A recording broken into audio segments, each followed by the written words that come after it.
Fat Boys, Opie and Anthony, are about to make their return to the airwaves. Opie and Anthony were pulled from the airwaves 2 years ago after a sex stunt at St. Patrick's Cathedral. Opie and Anthony are back, so why won't the FCC be able to touch them this time? The duo has signed with XM Satellite Radio. Their contract with Infinity expired back in May, but the no-compete portion is up until October. No arrests have been made. Police are still investigating.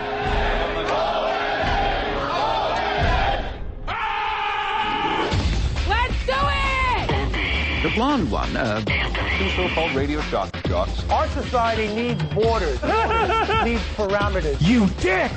They get their jollies by saying, let's keep pushing the envelope. They were doing what they were paid to do. Shot. Even when there are bucks to be made, there's a price to be paid in terms of the cultural degradations that we do not want to be associated with anymore. Are you adequately prepared to rock? But enough of this palaver. Let's get the show on the road. Yeah, exactly.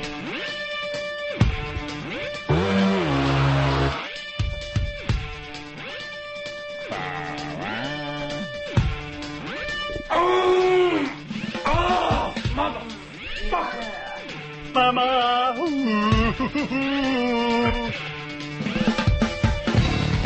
You can keep your hands off of my mule. Oh, you like that, don't you, faggot?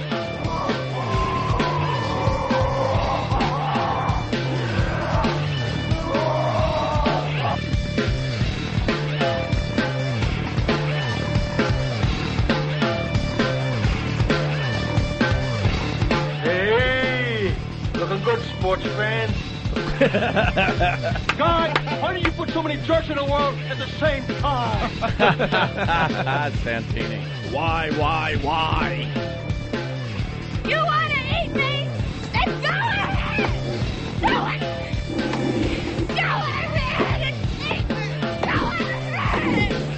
Choke on me! Really? That must be a clip from the bootleg of King Kong that I have. Oops. Never supposed to mention that. Good morning, everybody. How are you today? Rise and shine. Rise and shine. It's time for another Opie and Anthony program. Yes. Hello to everyone on Paltalk.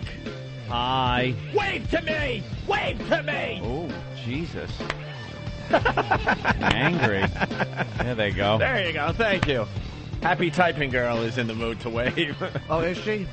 Is she after what she pulled last night? What happened? What happened with Happy Typing Girl? Jimmy, don't even start making friggin' enemies on Paltalk. Enemies? Not making enemies. What happened? What happened? Had a wonderful time at the Stress Factory last night. For. Oh yeah, how did that go? It was great. It was really good. It was a benefit for. And it had something to do with Kenny's son's athletic league, like you know. And please tell me they sold out.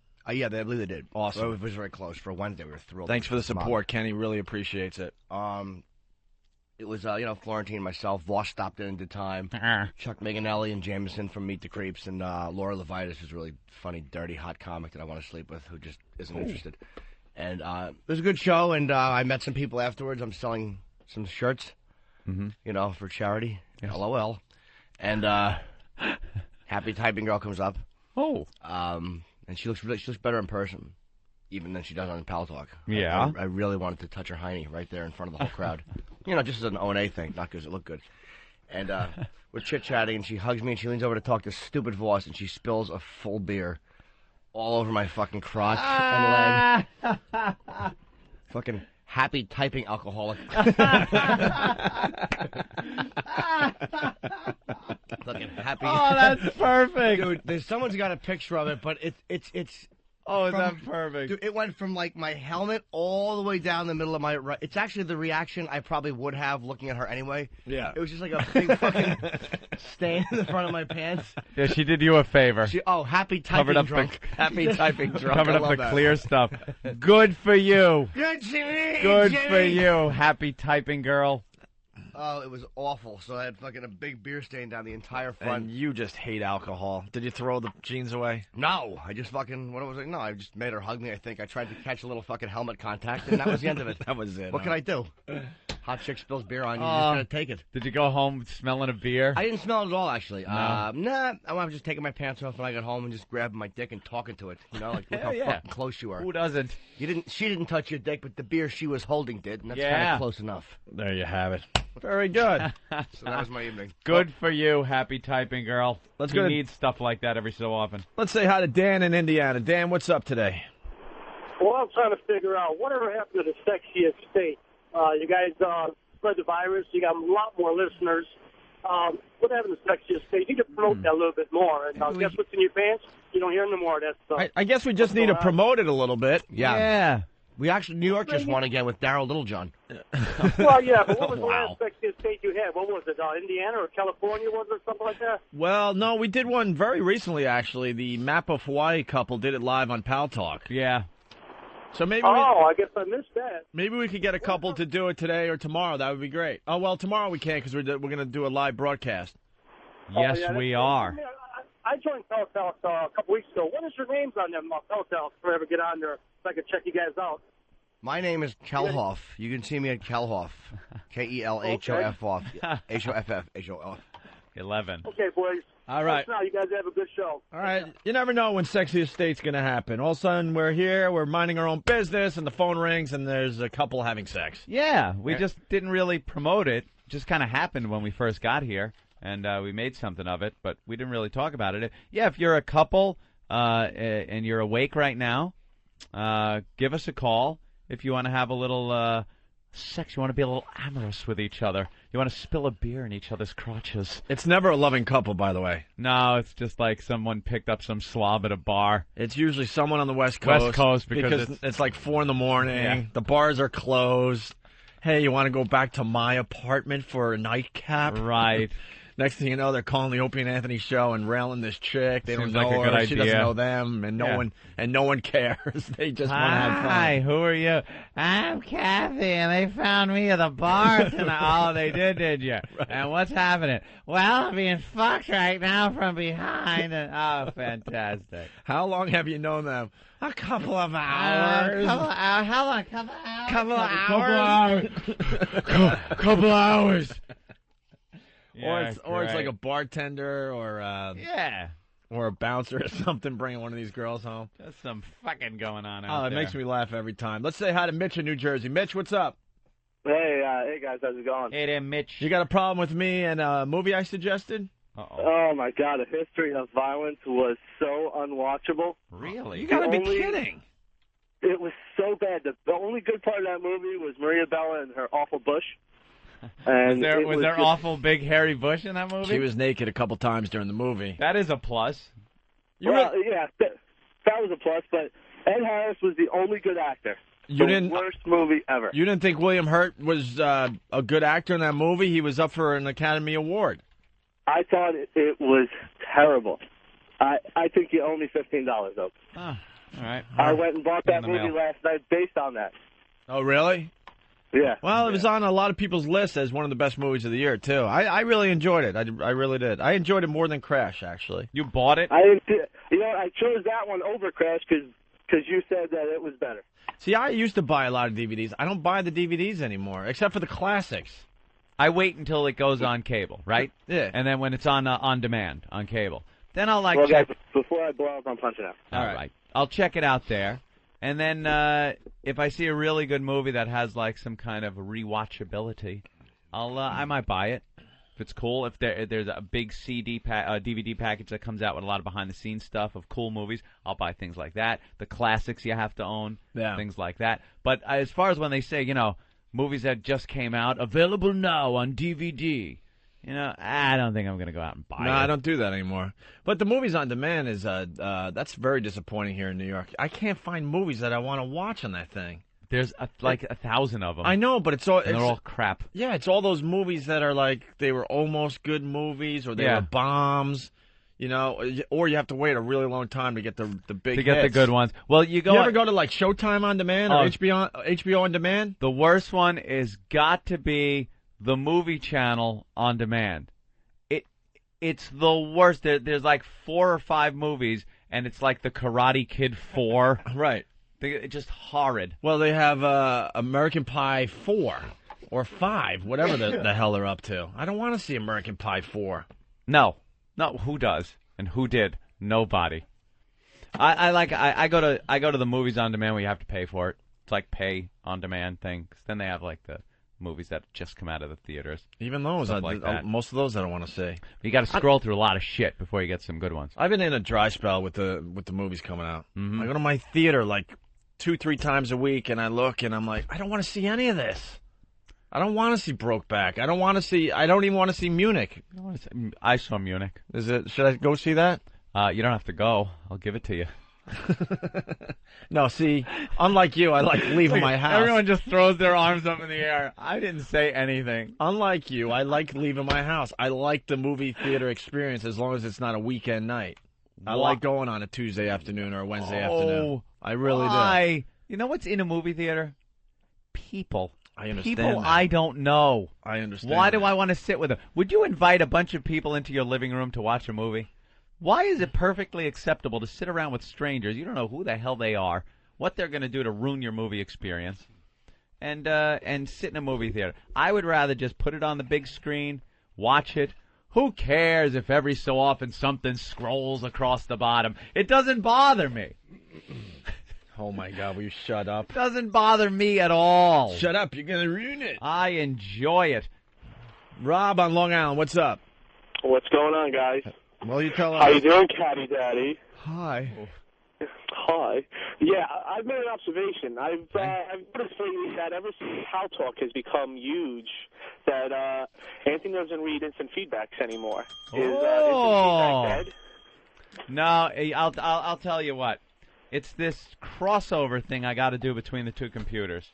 It involves pushing a button or two. Well, people enjoy when you read the instant feedback, Anthony. All right, we go through stages is what's going on. I'll pop it up today. Paltalk is all the rage right now, and it's growing by leaps and bounds every day. And eventually, that'll calm down to a level, and then we'll hopefully we'll balance out the two. I'll pop it up today. All right? Okay, I never typed instant feedback. I've noticed that you don't read it anymore. Oh, my God, I forgot all the passwords for it. All right. Punch it out, boys. Yeah. Thank you. I think it makes a good point. I might get it. It's a very interactive show with the listeners, and, we haven't read as much instant feedback lately on the air. You know why, Ope? Because we don't care. Charlie in Jersey. Charlie. Hey, Opie, I got to defend you, man. I dropped $12 in a hotel room to watch A History of Violence. I loved it. There's 3, killing scenes. I mean, he wipes out 2 guys in the restaurant. He wipes out 3 guys on his front lawn with his kid. He wipes out William Hurt in his mansion. I freaking loved it. I didn't see it, sir. Don't blow it. The opening scene alone was amazing.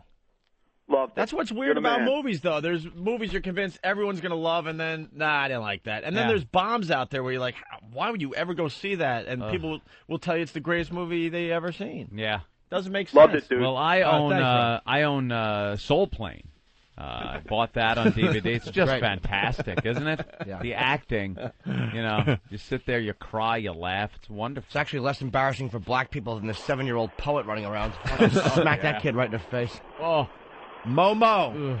White Gentlemen. people, the devil. All right, we get it.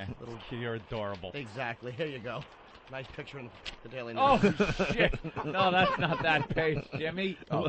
That's a different story. We'll get into the young poet in a little while. Yeah, and more hypocrisy in our society, by the way. Yeah, we'll get into young some poet. We'll get into some current events for once. We haven't done current events in a couple of days. That. Hey, Momo, what do you got today? All right, Opie, I promise I will stay on topic. Okay. I'm going to tell you that I think Howie is the ultimate in a hypocrite, because Howie was doing the things he's done to you, and now he's being sued by CBS. And yesterday he mentioned on his interview with Sean Hannity that he believes in free speech when it comes to just him, but when it comes to his competition, he just wants to atomize them, I think is what the term he used. Yeah, and basically that's what CBS is trying to do to him. I mean, they're just it's all business, and they're just trying to stick it to him as he stuck it to them while he was on their show. Yeah. We're gonna keep the Howard stuff to a minimum today. Yeah, we addressed it, but in depth. Yesterday was a great day for the Opie and Anthony show. We have this thing we say from time to time that Opie and Anthony always win in the end. Sometimes it takes freaking years. And FMQB wrote an amazing article yesterday that was very positive for us. You can go to FMQB.com. I think the article's linked on OpieAnthony.com. I want to acknowledge the Pests. Yes. Because the Pests got some more ink. Ink and pictures. And pictures this time. And this just motivates the Pests to do more, to do more missions, by the way. They love the publicity. Yeah, They're like serial killers. Absolutely. They just love hearing about themselves in the news. And they're referred to as pests in this article and everything. It's just a perfect article. Howard Stern admits to Opie and Anthony gag order. This is absolutely huge. Yeah, huge for this program. This is one of the premier industry papers, magazines. And this, in the radio business especially, is just huge news that he fessed up to this, because it really makes him come off as a hypocrite.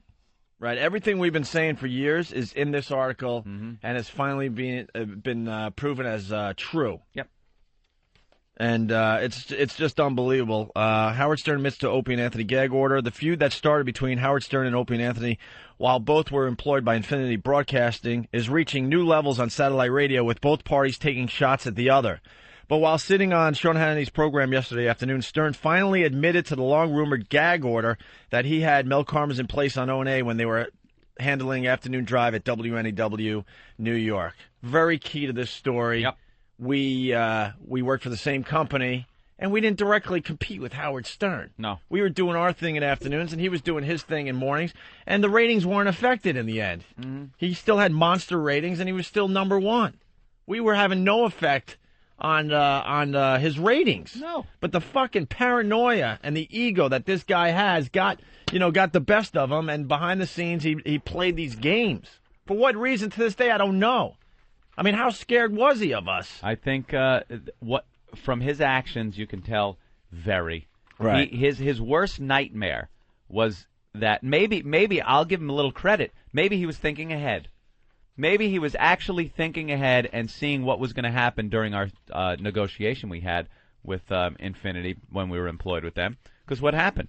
Clear Channel came along and wanted to put us in mornings at Q104, directly against Howard. When our contract was up. This was before we got fired. Yeah, and maybe... Not fired, but let go. And he had the foresight. 2 years, blah, blah, blah. Go ahead, sorry. Maybe he had the foresight, saw that coming, and figured he'd try to squash us then and there. Before we even came up and competed with him. And, oops, that didn't work out, did it? And now it's completely backfiring because he looks like a big hypocrite. Right, the article continues with a fine picture of the Pests with their signs outside the David Letterman studio, and the caption reads, Howard Stern meets the O&A Pests while entering David Letterman's studio. You know, there's only like an army of 4 or 5. Yeah. But, man, do they make an impression. Enough that the media is picking up on it. When Stern was asked by a caller about the gag order, he confirmed it by admitting, that's right, I believe in censoring anyone who is my enemy. He also added, I believe in censorship when it benefits me.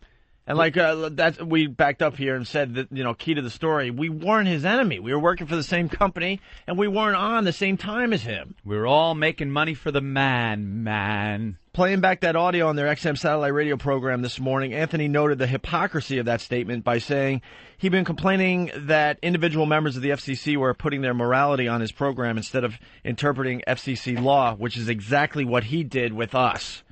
Earlier in the program, Stern addressed O&A by saying, when I'm in business with the company and they hire Howard Stern imitators to go on in the afternoon, I don't want anyone knocking me.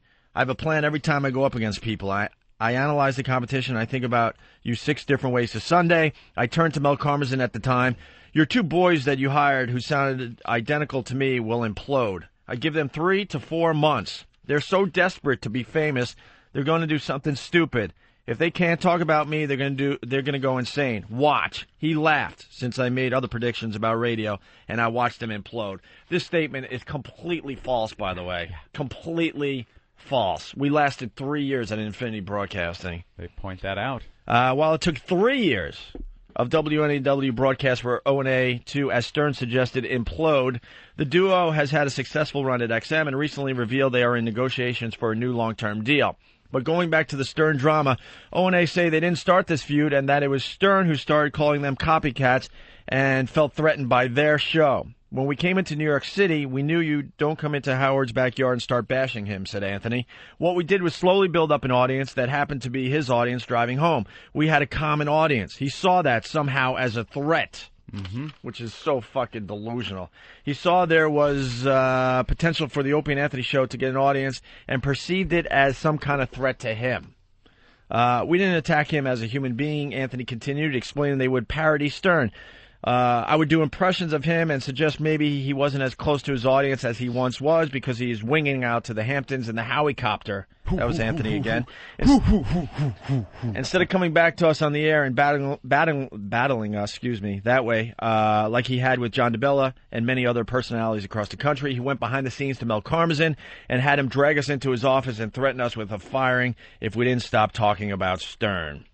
Hannity, appearing on O&A's program this morning discussing the Stern interview, tried to say Stern deserved credit for not dodging the subject, but O&A immediately cut him off, pointing out that this is the first time in the 5+ years that Stern has admitted to his behind-the-scenes wrangling. They also pointed out that the issue went beyond O&A not mentioning Stern on their program and included guests being blocked from appearing on their show. This is something else we've been saying for years, and people are like, yeah, right, like they really would do that. Yeah. You're working for the same company. And here's another thing we heard. Oh, like they even knew you guys were on the radar screen. Like they even knew that the Opie and Anthony show existed. Like you guys were important enough that they would keep guests off your show. Dude, they weren't even thinking about your show. Oh, really? Really? How about this now? Well, now we get a little vindication. Well, that's being... jackass. We're being proven as, telling the truth. Right. I mean, our old show was like C-list celebrities and bands no one gave a shit about. Yeah, every once in a while we would be throwing a bone and get a cool band in or something, but it was every once in a while.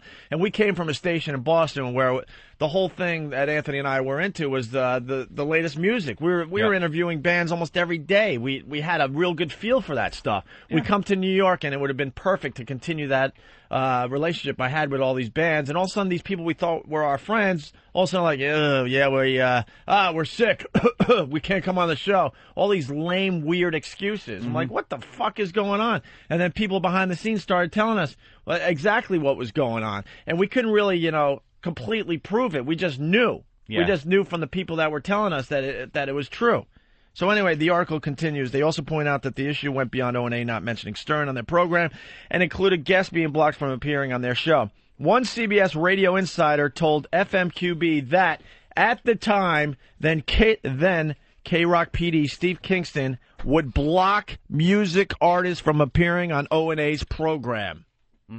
A statement verified by a couple anonymous record reps. Here's a quote. There was an admission that they were telling people not to appear on our show, explained Anthony. Yep. Verified by record reps. And it was Steve Kingston, the guy that XM just hired, by the way. Yeah. So maybe our pest could start emailing Steve Kingston and ask him, what is he going to do to make good on the bullshit he pulled back in the day. He owes us. He fucking does owe us. We knew this was true, and they were laughing the whole time at K-Rock. Laugh your goddamn heads off. And they made us look like assholes on many occasions where we would actually promote a guest.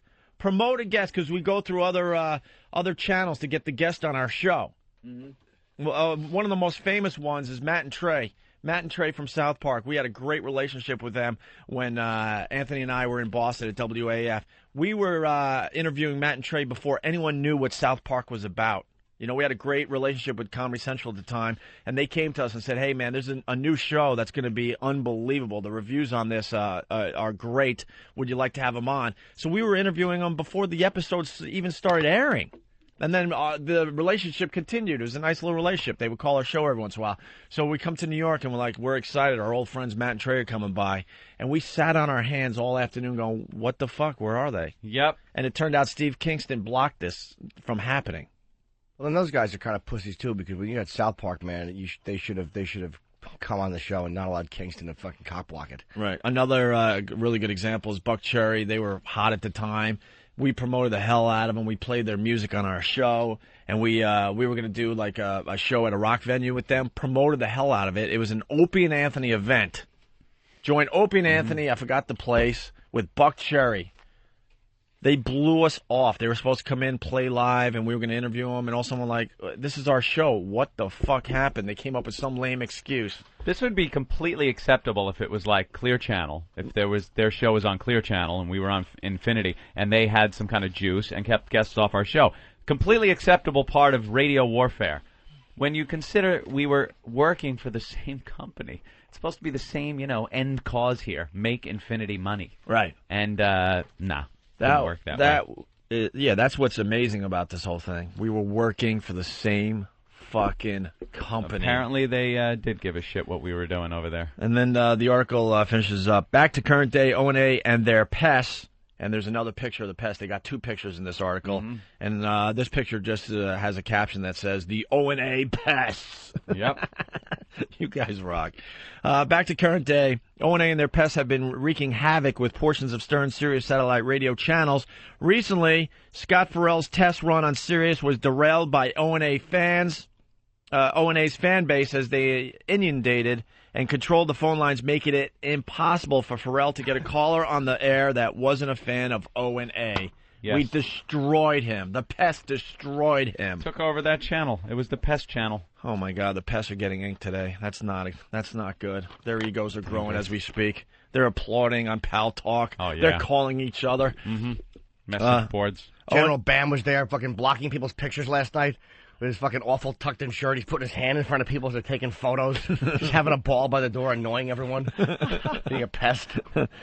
O&A have also been pointing out what they call more hypocrisy by Stern for taking off certain Fridays. Right. Playing audio of Stern, Robin Quivers, and Artie Lang discussing why it is important to be in the studio 5 days a week. And a quote here, if you're not there on Fridays, then you're doing a disservice to your audience, says Stern in the audio clip. If you're going to do this job, then you show up every day and give it your best. Oh, well, don't show up every day and kind of phone it in. That seems to be his credo now. Meanwhile, despite denials by CBS Radio that have been reported elsewhere, they talk about everything that's been going on with this show. Yeah. We're very much in the public eye these days. Yeah. Meanwhile, despite denials by CBS Radio that have been reported elsewhere, O&A insists they were absolutely contacted by the radio company to replace David Lee Roth. We've been negotiating with them for a few weeks, said Opie. When it was first presented to us, it was a done deal, and then you get lawyers going back and forth. O&A also told Hannity that there were major hurdles that need to be cleared, and they didn't want to compromise the integrity of their program to fit terrestrial radio broadcast standards. We love being on satellite radio, said Opie. If it compromises our satellite radio show too much, then we don't want to do it. Right. Very accurate article. So just an amazing article by FMQB. It's linked on opieandanthony.com right now. So wonderful. It just feels really good to get some of that stuff out there. Yeah, it's been 5 years, but, and it feels kind of nice. It feels good to be proven right once again. Kind of nice, finally. Because we really try to keep an honesty on this freaking radio program. We really, really try to do that to the best of our ability, So, and congratulations to the past once again. Yep. Those guys are getting smarter, by the way. They're getting very smart with the things they do, and that's very important to that whole pest mentality. It's very important, so keep that up, all right? Let's say hi to, who's this from Whackbag? This is Minge. Oh, what's up, Minge? Hey, just wondering, could you play that audio of Howard Stern saying that he would never cockblock someone from being on radio? Oh, we got that one? Yeah, we probably have that somewhere, too. Yeah, we can find that for you maybe later. We don't want to spend too much time on him today, but that was important to us to read that article. Very important to us. All right, thank you. All right, bro, thank you. Let's say hi to Paul in New York. Paul, what's up? Hey, what's going on, guys? Hey. Look, dude, I got to say right off the bat, I'm a huge fan of yours. Stern is a fucking scumbag and a tool, but you got to remember, at the end of the day, like you said, Jay Moore always said in that movie, it's, show friends, not show business. Right. And, show business, I mean, the other way around. Yes. But, right. Hold, sir. Hold on. 2 seconds. Hold 2 on. seconds, please. Hold on. Wait. This will be quick. Wait. Right? You can continue. Sir, not only did you misquote, but you got the complete polar opposite. Right. I did. That's all right. You got me. I'm I'm not a done, bad but, person, just a dope. Dude, people destroy each other in the same company all the time. And I think sometimes people in the entertainment industry, like, you see Dave Chappelle talking about it. you guys don't realize, man. Dude, we understand. We understand that. That's why it's the business. That's why we fought the good fight. We wanted to make people understand, look, this is what's going on behind the scenes. You got a guy that said he would take on all competitors on his show, did a great job with that over the years, but somewhere along the line stopped doing that and started playing these dirty tricks behind the scenes, and we weren't going to let him do that to us. Mm-hmm. That's the difference. You know, he was such a hypocrite with the shit he would say on his show, and then behind the scenes he would have these rah-rah meetings with Mel Karmazin, who, you know, he's really tight with, and used his power. Sure, the difference, I know what you're saying, the difference between this, like, radio and stuff. I was talking to someone about this last night, and she's like, why is it like the guys are fighting so much on radio? The reason that people are so interested in this show, Howard's show, other shows, because it's a 4-hour-a-day soap opera. People become a part of your life. Why would people care that I got a photo with a band if they didn't care about me? It's a soap opera. People get people get involved in who you are. They care about who you are, and they relate to it. So when your whole platform is built on being a certain way and having a certain connection with people and a certain honesty with people, and then they find out, my God, that's not the guy that I connected with all these years. Yeah, he made you laugh, and yeah, he did all this stuff, but I think that's why it's so. It should be harped on. It's because when you build yourself on being a freedom of speech person, and you go behind the scenes and do some dirty shit like that, and going to the boss is dirty shit, man. That's the thing with this show. There's just so much honesty on it. And the thing I really love, I know people bitch all the time, but I love Ope when you talk about all the behind-the-scenes stuff in just radio in general, but as well, you know, with Howard. Right. You know, you just see what a scumbag you know what? he is. And it goes. And the reason people love this show is because they identify with you, no matter what you do for a living, okay? I mean, I work in the corporate world, so I identify with a lot of shit you guys talk about.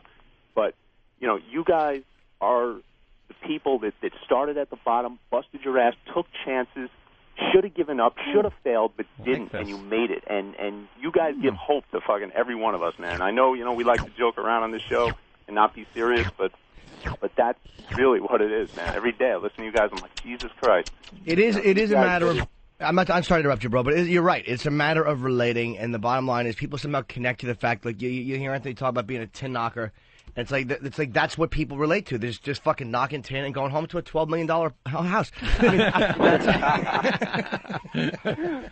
Yeah, they just made it very difficult for us to succeed back in the day. Now, when we have a guest booked on the show, we know they're going to show up. It got to a point where we're like, well, will this guest show up? We don't even know. We don't even know until that door opens and the person comes in. Mm-hmm. It was unbelievable, I got to tell you.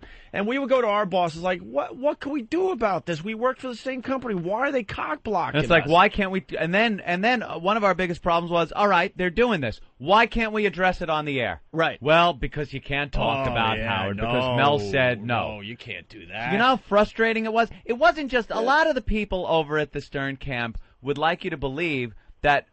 we wanted to talk about Howard just because we're in love with him, or we have nothing else to talk about him. We're so enamored with him that we just wanted to talk. We can't do a show without talking about him. That's what they want you to believe. And when he put this gag order in place, he likes to spin it like, well, I just made it so they couldn't talk about me.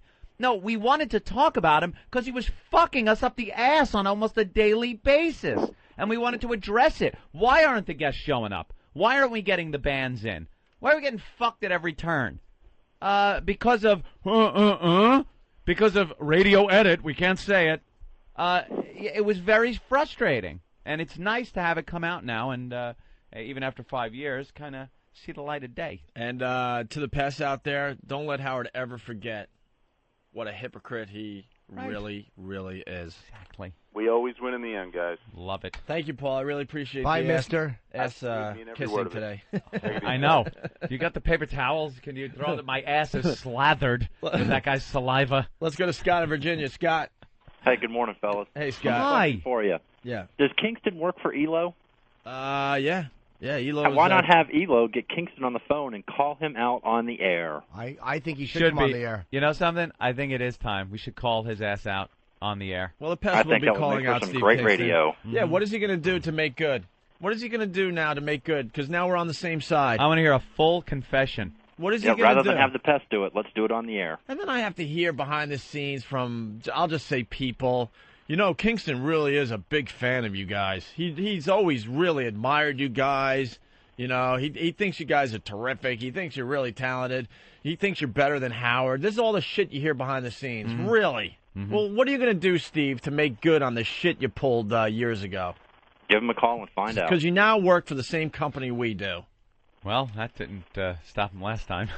Yeah, it's good point. We good worked point. for the same company then. Is he secretly working with the broad-minded chicks and he's going to continue, cock blocking us? I don't think we're going to get any guests from the 70s channel now.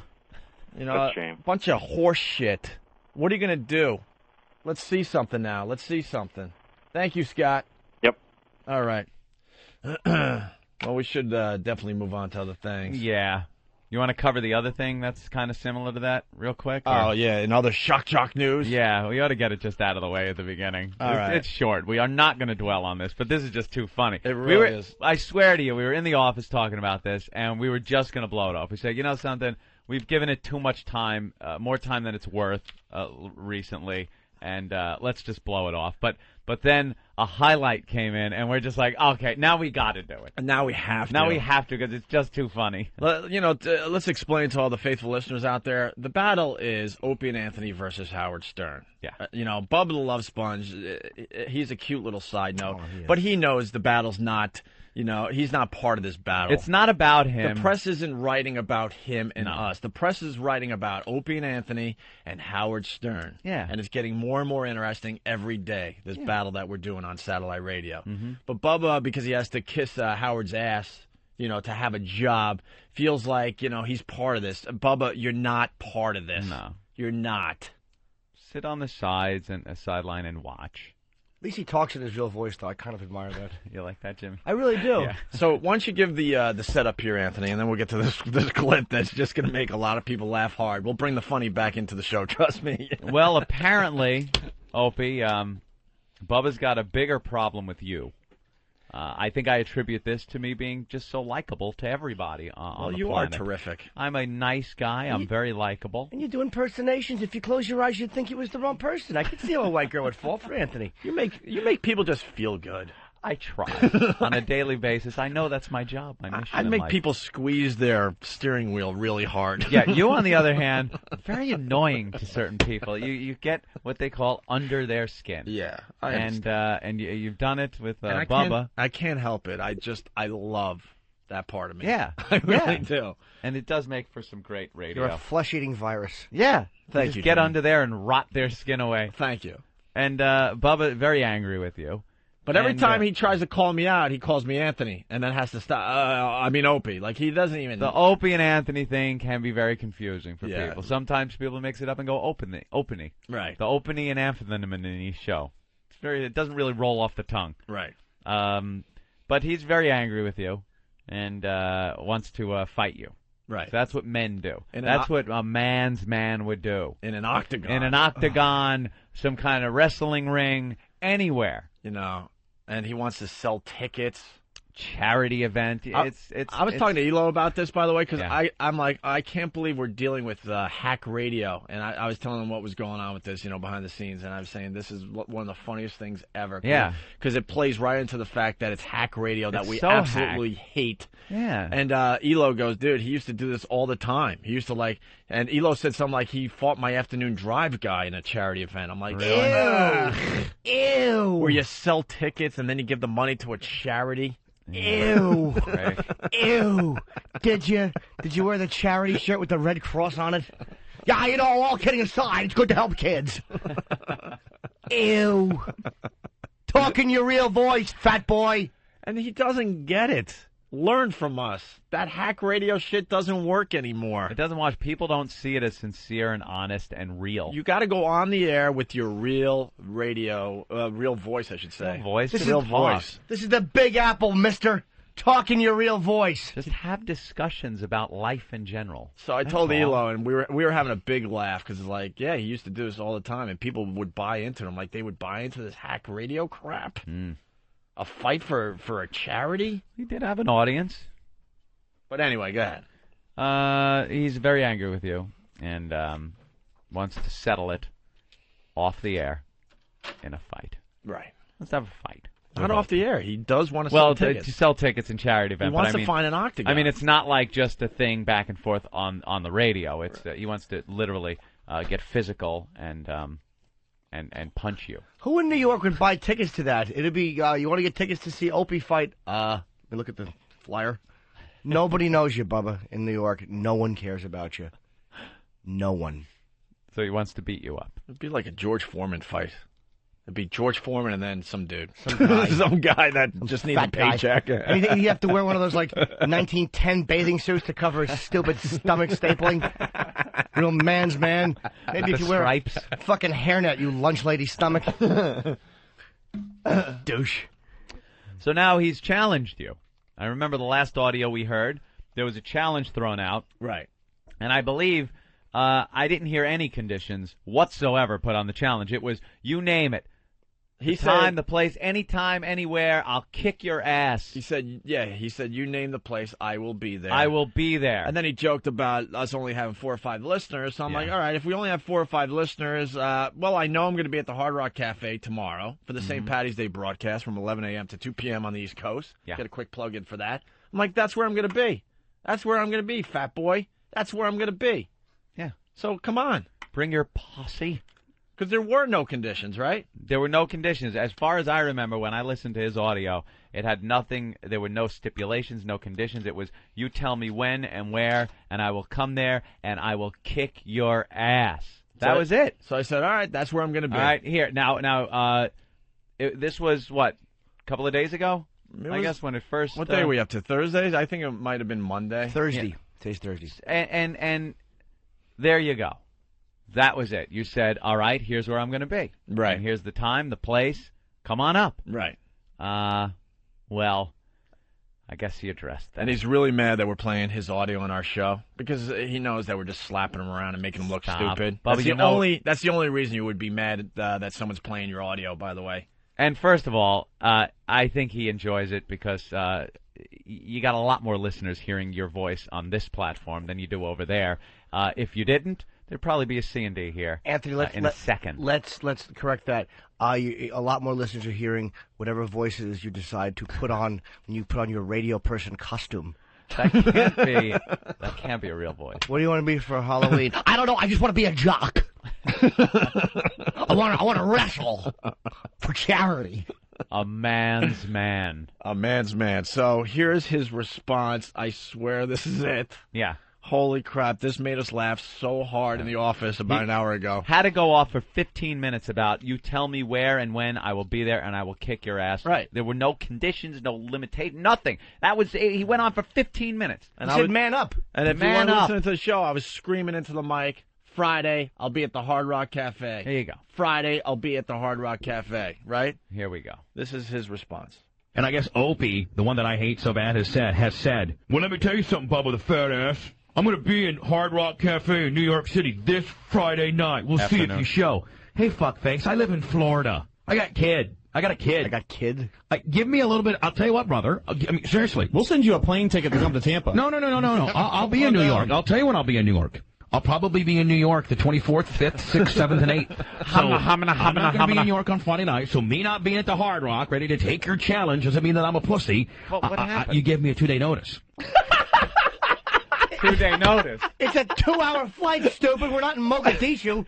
Look, it's Bubba. 1890. Bubba. He's got to take a Conestoga wagon up. I sent out a letter to the guy, and he took it on the wagon. Bubba. Shithead. Todd, if you will. There's a flight leaving Tampa on JetBlue, which is a fine airline. I'll say. Tomorrow morning at 8:15 a.m. You can be in New York by 10:45 a.m. It's perfect. It's perfect for you. And it's only $229. Your buddy Howie will probably foot that bill. No, I'll foot the bill. He's got a lot of money. Wow, Ope's paying for it. Absolutely. Come on up. Absolutely. You have to order a special meal. I have a tiny stomach. I have to eat a special meal. All vegetables. It All I leaves have to at say- 8:15 and gets in at 10:45. All I have Not to say, next week. if you're calling yourself a man's man, you just show up. You don't schedule it in your planner. Let me take out my planner and see what I'm doing Friday. You good for Thursday? How am I? No, I'm booked up. I got a daycare. I got to take my kid to. Okay, what about how about a week from this Thursday? Right. You good? No. I got a teeth cleaning. All right. I can't make it there. All right. All right. Let's just go into June. Right. No, I can't because I got to go to the psychologist and find out why I stuffed my fat face for all those years to the point where I had to have my stomach stapled. He's a real Viking. I'm going to rape all the women. Let me just market my Palm Pilot.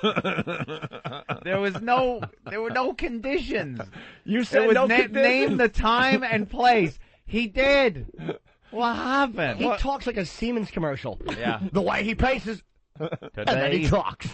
I'll kick your ass as long as it's not this Tuesday.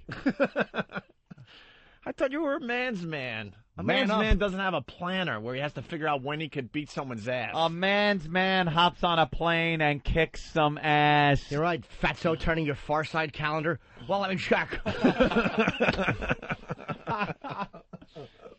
Shit. Let me look into my word of the day calendar. Oh, shit, Friday's word is pussy. I'd love to fly up, but I have to do positive affirmations into the mirror. Oh, shit. Fucking chicken soup for the change purse stomach. Look, Bubba or Todd, no offense, it's been fun, but we're done with you. We're done with your silliness. We really are. I think this is about it. The real fight is Opie and Anthony versus Howard Stern. We all know that. You know that, Todd, don't you? You really do, right? That's pretty much what the news is writing about. That's what the trade publications. You got a couple of about. headlines when you joined the little doggy company under Howard's name, but let's be honest, no one's really writing about you. No one. And it can't be fun to have to mention Howard every 10 minutes at least. But here it is again, his response. And I guess Opie, the one that I hate so bad, has said, well, let me tell you something, Bubba the fat ass. I'm going to be in Hard Rock Cafe in New York City this Friday night. We'll see if you show. Hey, fuckfake. What's wrong with that? Man. What? What is wrong with saying that's exactly where I'm going to be? I know. Makes it like it's a bad thing. No. Man's man. And I guess Opie, the one that I hate so bad, has said, well, let me tell you something, Bubba the fat ass. I'm going to be in Hard Rock Cafe in New York City this Friday night. We'll see if you show. Hey, fuckfakes, I live in Florida. I got a kid. Give me a little bit. I'll tell you what, brother. Seriously. We'll send you a plane ticket to come to Tampa. No. I'll be in New York. I'll tell you when I'll be in New York. I'll probably be in New York the 24th, 5th, 6th, 7th, and 8th. So I'm not going to be in New York on Friday night. So me not being at the Hard Rock, ready to take your challenge, doesn't mean that I'm a pussy. You give me a 2-day notice. And he goes, maybe I'll be in town. We're done with you, Bubba. We're done with you, Todd. It'd be hysterical. He's walking the streets of New York and just gets mugged. Like a rube. Just some rube up here. Yo, man. You know what time it is? Which way is north? Well, I think it's... How many times a day do you think he pukes because he's still trying to, stuff his fat face, but his stomach can't handle it? Are you accusing him of being bulimic? It's not that he's bulimic. He's got a tiny, tiny little stomach now. Little stomach. But, he's still trying to forget some kind of memory from the past, and he's still stuffing his face. He can't have ice cream anymore, so every time that uncle flashes in his head, he'll have celery sticks. Have a celery stick, fat boy. Well, and here's where it gets really goofy, and then we'll move on. Now he talks about the charity event, which is just embarrassing if you do this for a living. Yeah, this is really because this plays right into the whole hack radio thing that we all hate. Let us know how many days you want off in the hospital, and let's make it an event, and let's sell some tickets and give it to a charity or for the for the women's shelter or something, or let's make it a free event. By the way, don't fucking matter. This is the beauty of this dummy. Let's have a violent fight and donate it to the women's shelter, who are there getting away from people who beat them up. What a dope. What an ass! Just give it to the Battered Women's Association. Ugh. We could put a little bit of black eye makeup on and sunglasses and say we fell and sell tickets to it. Here's how not to be a hack. If you want to fight somebody, if you're actually angry with someone to the point where you want to beat them up, physical violence, you just do it. You don't make a radio bit kind of charity thing. You get together with the person and you start throwing some fists. Opie, throwing some fisticuffs. Well, JetBlue flight what flight number 854, Anthony, leaves tomorrow morning from Tampa, 8:15 a.m., arrives in New York City 10:45 a.m. The fare is $229, but someone on the instant feedback makes a really good point. Am I willing to pay for 2 seats for this big ass? Now we're talking. I have to get the seatbelt extension. Now we're talking $458, man. I have to lift the thing between the two seats and get the extension. 'Cause I can't stop with those molesting memories. We don't know. My face was in a pillow. I was trying to dream about little sheep, and I can smell whiskey being breathed into the side of my face. So I talk in this voice, because when I talk in my real voice, I cry. It hurt. Fucking stop talking like Bert Lahr, stupid. Charity. Just spit his dumb Florida. Another Florida guy. Yeah. What is with that state? It's great, too, because you could hear the anger in his voice. Once again, tough getting guys. under his skin. So here's the entire clip about the charity event. Let us know how many days you want off in the hospital. And let's make it an event, and let's sell some tickets and give it to a charity or for the for the women's shelter or something. Or let's make it a free event. It don't fucking matter to me. Then I will bust your fucking skull open, you little fuck. Both of you fucks, 1 and 2, will never work for Howard. I promise you. You bunch of dicks. Probably leaving like the 9th or the 28th. So let's make it the 24th, 5th, 6th, and 7th. I'm giving you 4 days, Anthony. Opie. And it'll be like a real modern fucking Dave Billie Jean video. I'll bring my crew and you bring your crew. We'll fucking chain our hands together, brother. And I'll fucking clothesline you. A man's man. First of all, that video you're referring to, stupid, was Beat It. Get the Michael Jackson video straight. You're going to talk tough, at least get the tough video right. Billie Jean was a faggoty video. You couldn't dance on the lip blocks. Your fat self, you crashed through them. Not my lover. We don't want to work for Howard, you fat ass. Yeah, why make that We got our sound own like channel. something that's going to be bad for us? And let me tell you, you'll never work for Howard. Yeah, we know, because we don't want to. We're at the Holy #1 shit. satellite radio company, and we got our own channel. It doesn't say the Howard Stern channel when we're broadcasting, buddy boy. I do not have to go home with the smell of Howard's asshole on my nose every day. That's a wonderful thing. We don't have to sit and talk about some other guy on the XM platform every 10 minutes because he makes you. Imagine if Bob Edwards told us that we have to mention him every 10 minutes on his show. Ugh. Oh, my God. Fucking the channel will be called Garlic Around the Window 100. Boo! Let me into the studio. I need to be invited in. Why is your hair such a mess? Like, don't show up in mirrors. I can't comb it. You know, the guy's been nothing but nice to us. Nothing but the greatest ghoul I've ever seen. Just pick some Transylvania dirt out of your hair and get on the air, you goose. He was very excited to meet us. Oh. And all we do is shit on him. I He's not a love bad that guy. immortal. Sure. Don't worry about it. Yeah, just sleep in a coffin on a satin pillow and get up to your show. Nothing wrong about the public radio's undead. You guys will never work for Howard.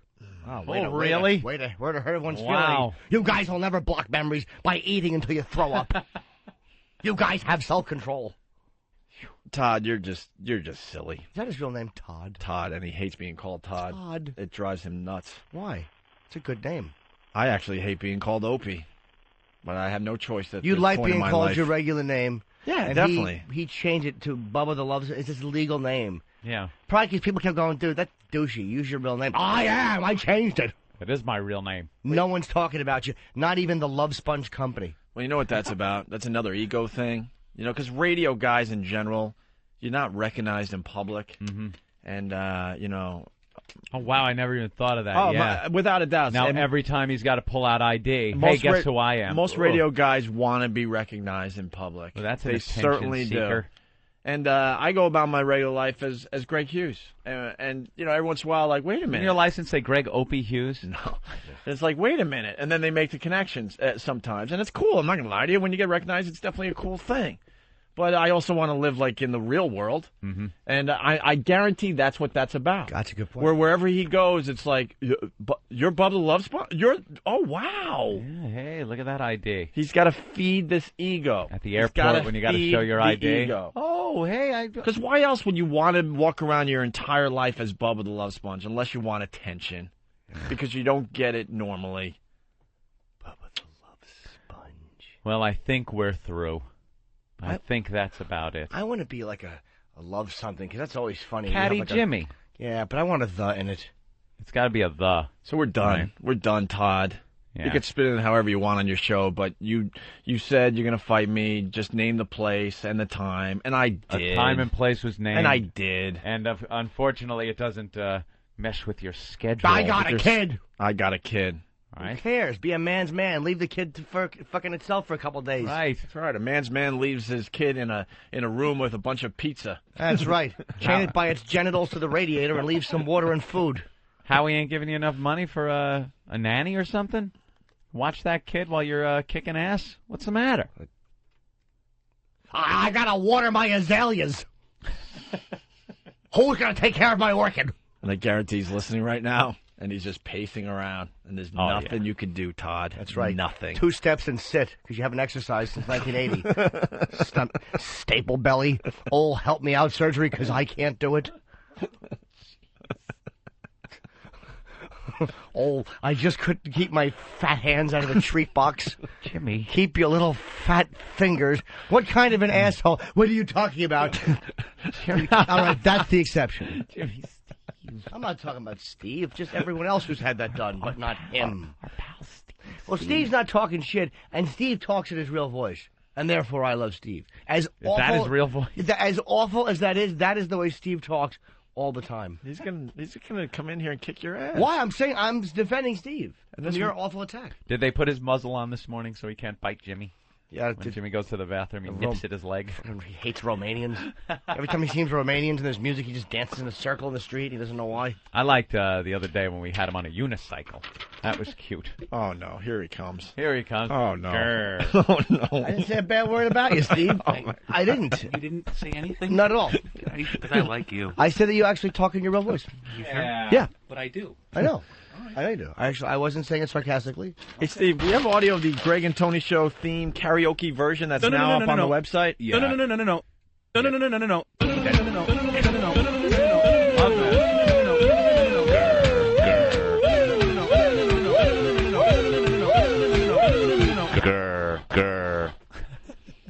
Yeah, it's on the website, and I can pull the audio for you. Yeah, Pappy sent in a karaoke version of his infamous Greg and Tony Show theme. Oh, Pappy. And there's a video to it now. Yeah, I guess it came from some obscure one of those Bollywood kind of movies, and that's where he got it from. So he just synced up the words text version to the video. It's actually pretty funny. You got to check it out. Is it linked on opieandanthony.com? It certainly is. What else you got up there that I haven't talked about in a while, Steve? Let's see. We got the Jim Norton Black Sabbath photo, right? Jim Norton Black Sabbath photo. We got an Uncle Junior remix that Gatsada Malanga, whatever he said, is now making the rounds as a video clip because nobody knows what the hell that means. So people are making video mashups now, putting the word out there, trying to figure out. Any worth playing today? Might be. It's a little bit confusing without the video, so you have to sort of. We got very creative listeners, very creative, and then you got Greg Valentino cutting open his own infected bicep. We talked about that guy. Greg Valentino, yeah, the bodybuilder who was putting some. The world's largest biceps. If you Google his name, the pictures are unbelievable. That's not Photoshop. That's how he used to look. It's a TLC special. Apparently, he was using a combination of steroids and this oil that bodybuilders use to puff up their muscles, and he was using dirty needles, and it got infected. And it's a video of him trying to slice open his own bicep and drain out the pus. Right. What an ass. Oh, yeah, dummy. All right, what else is on the old website? Let's see, we've got plenty of new boobies on the Rate My Wow site. Yeah, the Rate My Wow thing is really starting to take off. Yeah, At first, really I no offense to the ladies that gave their pictures early on. Ugh. Yeah, some were real train wrecks. But the quality is way up there now. Vastly improved. And every other day we get a new boob photo. I saw Nice Ones last night. She wowed the crowd. Hootie McBoob from Paltalk showed up, and she has fucking fantastic bosoms. She's on Paltalk every morning, Big, isn't she? Juicy areolas. Yeah. Than, why aren't you keeping your camera up? Why not? Queer. I noticed E-Rock would always have the camera running. Of course he would. But now I'm looking, I don't see your camera. What happened? What? That's right. Just take Steve's mic. I like that. Yeah. Boy, Than. Well, my Paltalk has frozen. Oh. Here. You got to reboot during commercial. Okay. Yes. All right. Why don't we step aside for a little while? Mm-hmm.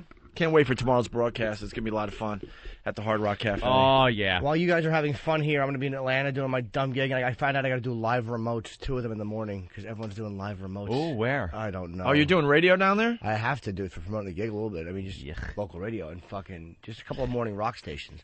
Why can't we just do local radio to promote our gig, Opie? Shouldn't we do that? You don't need to. I mean, Jimmy does. You are We local actually radio. have. I don't think we have to do that anymore. We have a really big audience over here at XM. I think it'd be fun, though, to try to book us on a radio show. I would love to hear how Howard's spinning that, by the way. That's the reason he's going on Sean Hannity and everything else. He doesn't have an audience that's big enough to talk to yet. There's no audience over there. My God. Stop already. All right. Stop trying to spin it. Steve. By saying nope, he means yes. He certainly does. You got him for a second. He didn't turn, but his stomach did. It went, huh? Hey, let's say hi to Craig in Atlanta. Craig? Hey. What's up, Craig? Hey, man. I'm like, I just wanted to call and tell you that me and my friends will be proudly sitting in the front row of the Punchline tonight to see Mr. Norton himself. Oh, that's very cool, man. Yeah, Jimmy's man, at we'll the be there. Punchline in Atlanta all weekend long. Yeah, man, we're looking forward to it. But somehow they told us we got golden circle seats. Does that mean that Norton's going to piss on us? Golden circle seats. That means that those are seats that I believe are kind of close to the stage. And what I do at the end, it's a very funny bit. It's a musical parody thing where I give myself an enema and I spin in a circle and I shit as far as I can into the audience. It's called the old... It's called the duty copter. Enjoy. And I raffle their shitty clothes off for charity, for a woman's shelter. Let's give it to helpful kids who've been hurt in car accidents. Shut the fuck up. Yeah, exactly. You know what I give to the women's shelter? I put my fist up and I give them one of these, a knuckle sandwich. Wow. All right, thank you. All right, punch it out, boys.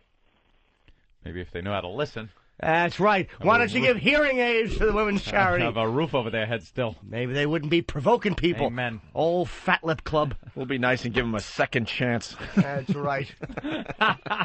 Let's give them a book that says, pay attention or the other... NHL game play-by-play on XM.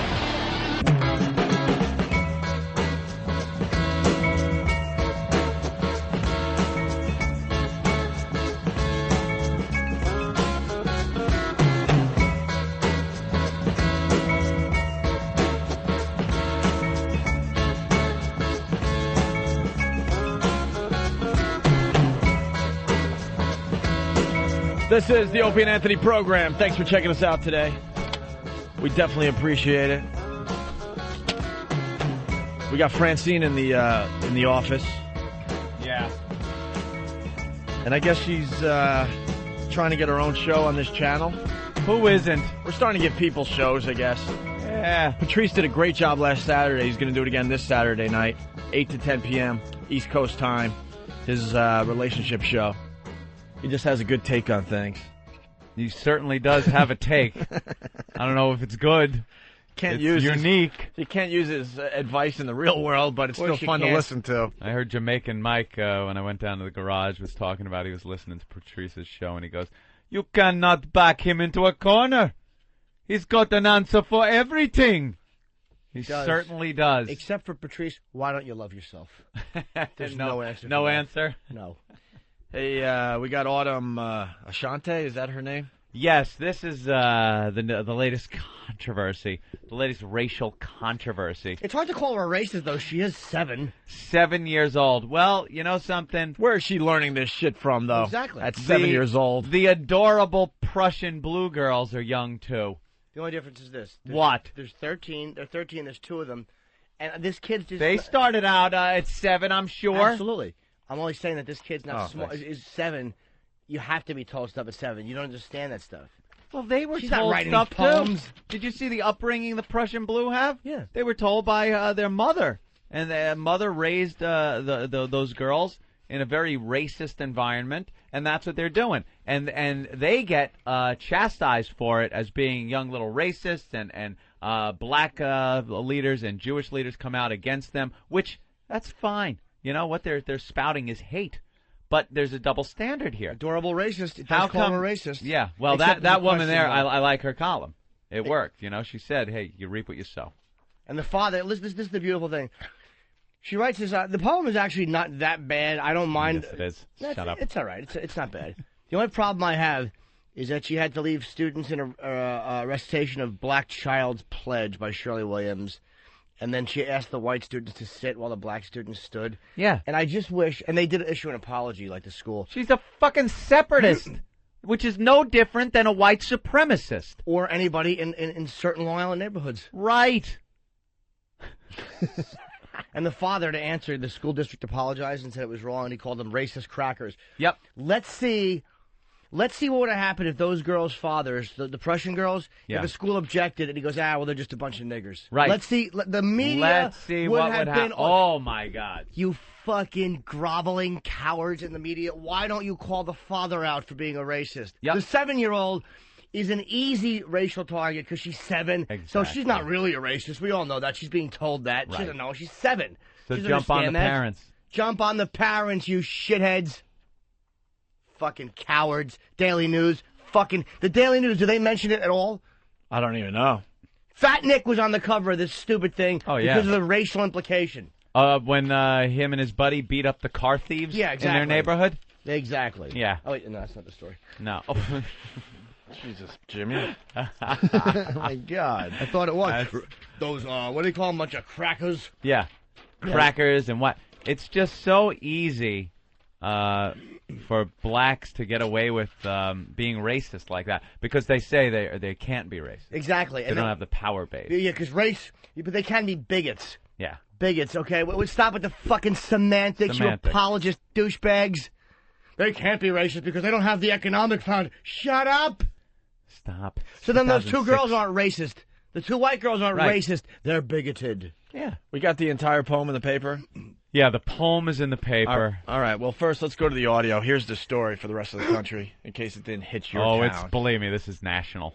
7-year-old Autumn Ashante has performed poetry in front of audiences since she was 4 and is very comfortable doing so. Because I know there's a lot of happy faces there, and so I just do it.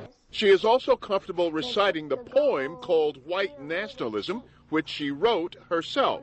White nationalism is what puts you in bondage. Pirates and vampires like Columbus, Morgan, and Darwin.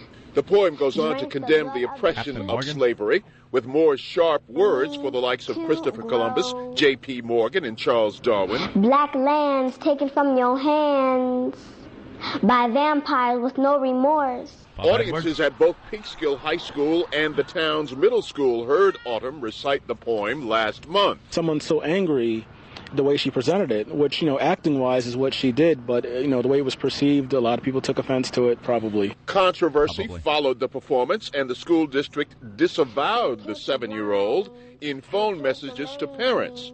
But Chantal Peoples was not offended. We live in a culturally diverse community, and I think she certainly added an element to a Black History program that was maybe a little different, but I think it was certainly well received, and as a parent, I wasn't upset at all. Autumn's father is raising her by himself. I'm really, really proud of her, and I will encourage her to continue to do what she does, not to be offensive, not to be rude. I feel confused and a little sad because of what it might do to my career, but they're just making a big fuss about a poem. Yeah. She's right. You know She what? is You're right there. 7 and you're right. Can we start by saying the poem stinks? I disagree. Awful. I don't think it's bad for a 7-year-old. Vampires. You should see what I went, did you see what I went to rehab when I was 18? That's better. She's 11 years ahead of me, and she's 7. Man, you understand? The father I have a problem with, and that twat black parent. Yeah. It's a racially diverse.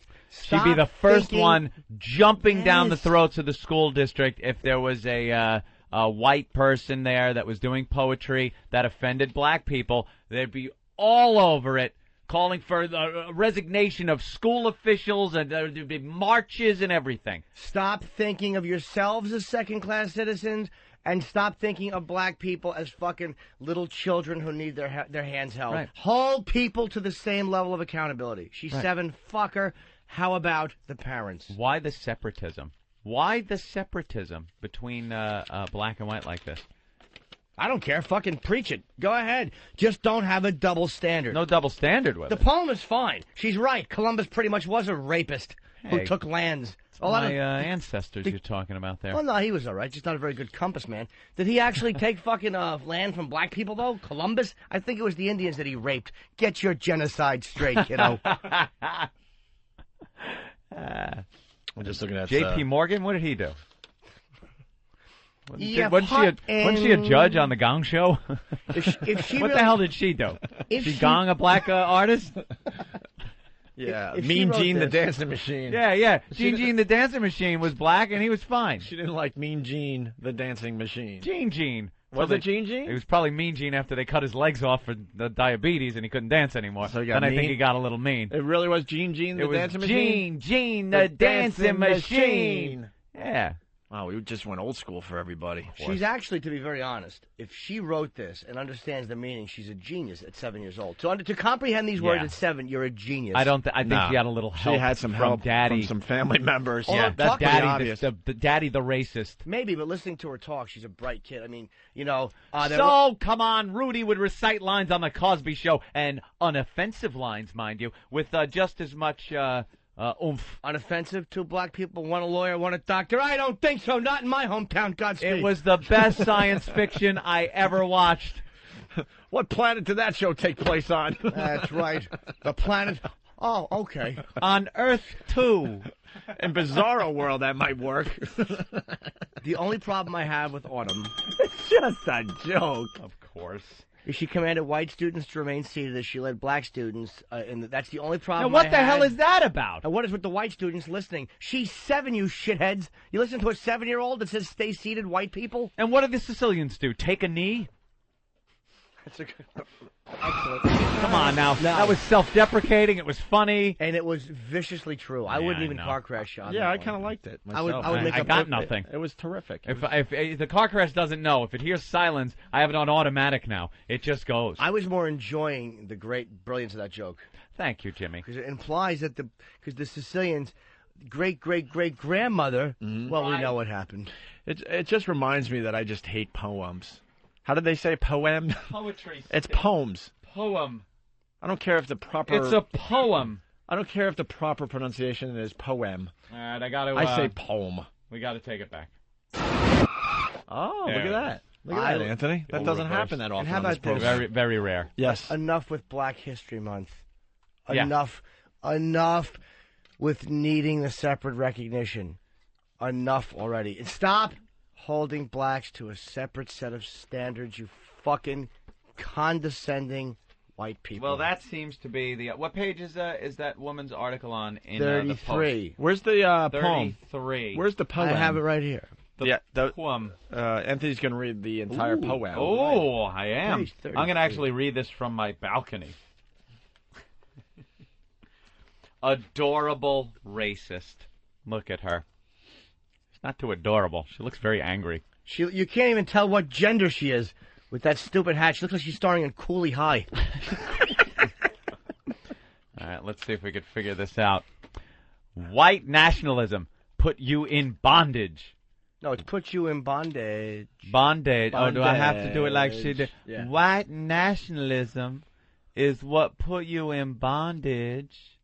Pirate and vampires like Columbus, Morgan, and Darwin drank the blood of the sheep, trampled all over them with steel, tricks, and deceit. Nothing has changed to take...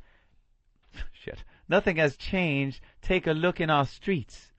The miseducation of she and hero leaves... No, read it. What? You can't read the words of a 7-year-old. Hegro. That's not a word! Maybe it's a name. What is hegro? Might be a name. Of she and hegro. Oh, no, that's what black people say when they see someone who's gotten taller. Leaves you on your knee to grow. What does that mean? It's awful. Stop it. This shit's horrid. Black lands taken from your hands by vampires with no remorse. They took the gold, the wisdom, and all the storytellers. What? They took the black women with the black men weak, made to watch as they changed the paradigm. Paradigm. Paradigm of our village. They killed the blind. Paradigm.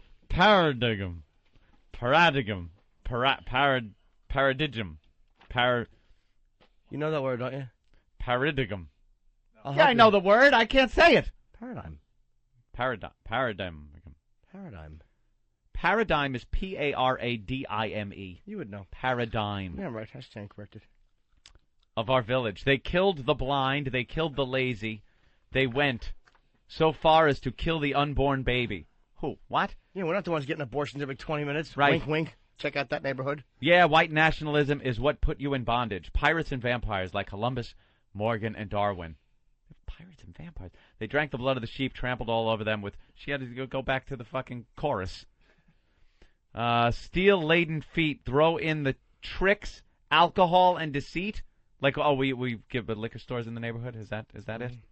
That complaint that black people have, that we build liquor stores in their neighborhood to keep them drunk? Yes. Sell guns in the neighborhood to keep them shooting each other? Yeah. Sell tobacco to keep them getting cancer? Don't forget about the crack. And the crack? Yeah, the white men the brought the same crack thing in the Is South. it black people bringing cocaine into this country? I don't think so. We don't have no We can't planes. afford the planes. We can't afford the ships. Yeah, you can afford the coke. You certainly can afford the big fucking furry jackets and those awful hats and a Right. Rolls Royce.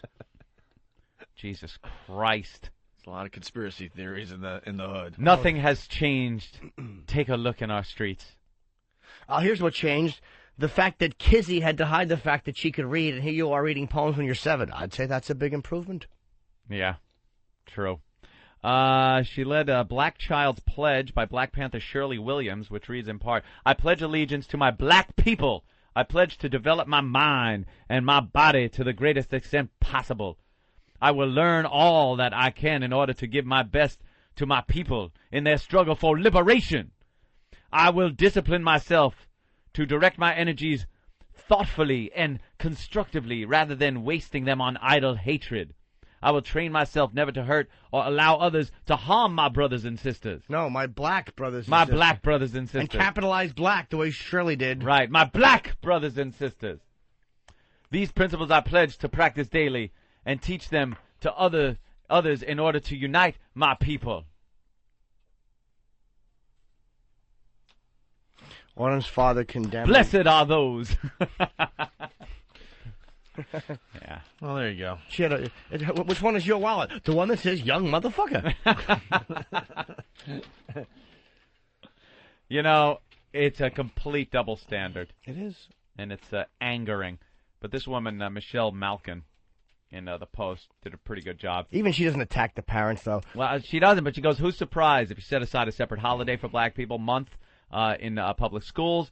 You set aside separate graduation ceremonies, college dorms, academic departments, recruiting programs, government contracts, subcontracts by race. You send a message that hardcore racial separatism is not only acceptable but desired.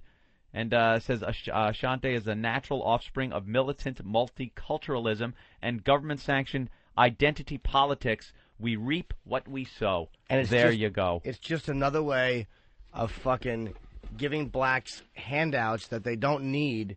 And it really is another way of fucking keeping blacks as second-class citizens. And what annoys me is when black people don't see it. It's like, how do you not fucking see the paternalism? There are black people that see it, and they are looked at as Uncle Toms and sellouts because they have assimilated to not white society, to American society. They work for a living. It's not all about just black pride and separatism. It's about earning a living in this country and making something yourself, no matter what color you are. And those are the people that see the opportunity in the country, and they're called Uncle Toms and sellouts and chastised by the black community. I'd hate to have to follow her at Def Poetry Jam. Because, you know how they jump up and down and just cause a big to-do. Oh, my God. God forbid it to just be a polite standing ovation like the rest of society. Fucking jumping and clapping Tables and yelling. and chairs flying against the walls. Yeah, it's really awful luggage thrown around. Let's change subjects. Let's go to Nick in Jersey. Nick, what's up? What's up, buddies? Hey. Sorry to get off the blacks, but we got an upskirt beaver sighting on page 43 of the Daily News. You nailed it. Opie brought this up in the office. I can explain the picture perfectly. It's something about girls getting underage people getting drunk in Ireland. Yep. And they have a correct. It looks like a Catholic schoolgirl. She's got the little skirt. She's passed out with her friends around her, and they got That's it. They got an upskirt shot of her right up there of her little panties. Nice. Good find. And the Daily News knows exactly what they're doing by printing that picture. Of course. You don't think they had other pictures to choose from? And they go with the up the skirt. They had 100 pictures to choose from, but they said this is the best one for this story. Yep. Perfect fit. All right. Very good, Nick. Just making sure we're on the same page, guys. Always. We certainly are. Vampires. Excellent. Vampires. Shouldn't she just be playing with her Barbie dolls? Absolutely. The white ones. Her white Barbie doll. Let's go to Joe in Philly. Joe, what's up? Hey, guys. What's going on? Hey, Joe. How do you do, Joe? I'm doing all right. I'm not sure. I might have missed it, whatever, but I don't know if you guys ever talked about the Miss Teen Texas Miss Deaf Teen Texas that was struck by a train as she was walking on the tracks. Yeah, why would... I don't get this one. Greatest story. I mean, we talk about it every Where once was in the a while. story? I mean, they said she was like text messaging or whatever, but still, I mean, what the fuck are these people thinking? You know, if I'm deaf, I'm just going to stay away from trains. Stay away from train tracks. Like we've said even before. Even though the train track will tell you the exact route of the train, I would still, you know what, just stay away from it. We've said it before. Trains never hit people off the track. You pretty much have to be on or near the train tracks for a train to ever hit you. And if you're deaf, why would you be walking? Why take that chance? Inside the track itself. Because really the only way you know if it's going to hit you, unless you can feel the vibration, is hearing choo-choo. If you can't hear choo-choo, stay away from the tracks. So you know she has a great ass. The conductor probably just saw that fat, juicy ass getting closer and closer. It's like, well... maybe toot the horn. Well, here's the story. Train kills deaf beauty queen. Yikes. A teen beauty who won a pageant last year as Miss Deaf Texas died after being struck by a train. Tara Rose McAvoy, 18, was walking Monday near railroad tracks when she was struck by a Union Pacific train. Hang up on this guy. It was not clear if her death was an accident or suicide. It might have been suicide. But she won Miss Deaf Teen. Why would she want You to want kill a herself? pageant, but that doesn't mean that I don't get dead. Holy shit, Jimmy. Oh, that train are coming. Anthony, remember? That reminds me of the comedian we interviewed in L.A. Oh, she was awful. What's the deaf comedian's name? She was famous for like a year. Not the one 10 minutes. I don't know, Marley Maitland. No, Jerry. She's a palsy hand. It was a stand-up. Who knows? She was famous for like a year or two. Listens to her. As being the deaf comedian, and she would do jokes about being deaf and stuff. I can't hear. Yeah, you can't.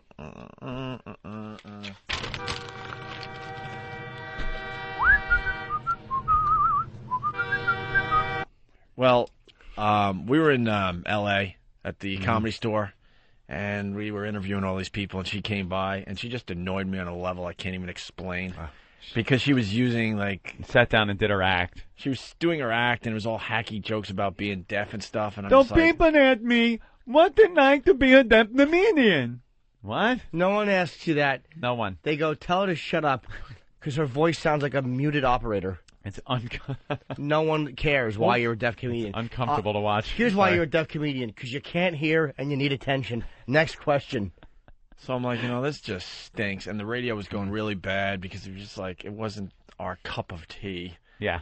So I just decided to turn around and start asking her questions.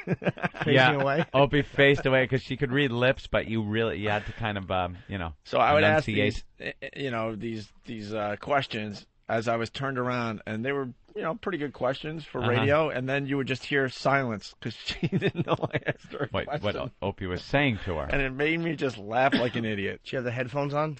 Just to try to be like the other kids? I don't think she interesting. did. I don't remember No, anymore. why would you? This goes back. I won't need these. The advantage is I won't mess my hair up. I won't mess up my hair. Yeah, that's an advantage, all right. Sure is. Just look at that iPod like it's a funny box, stupid.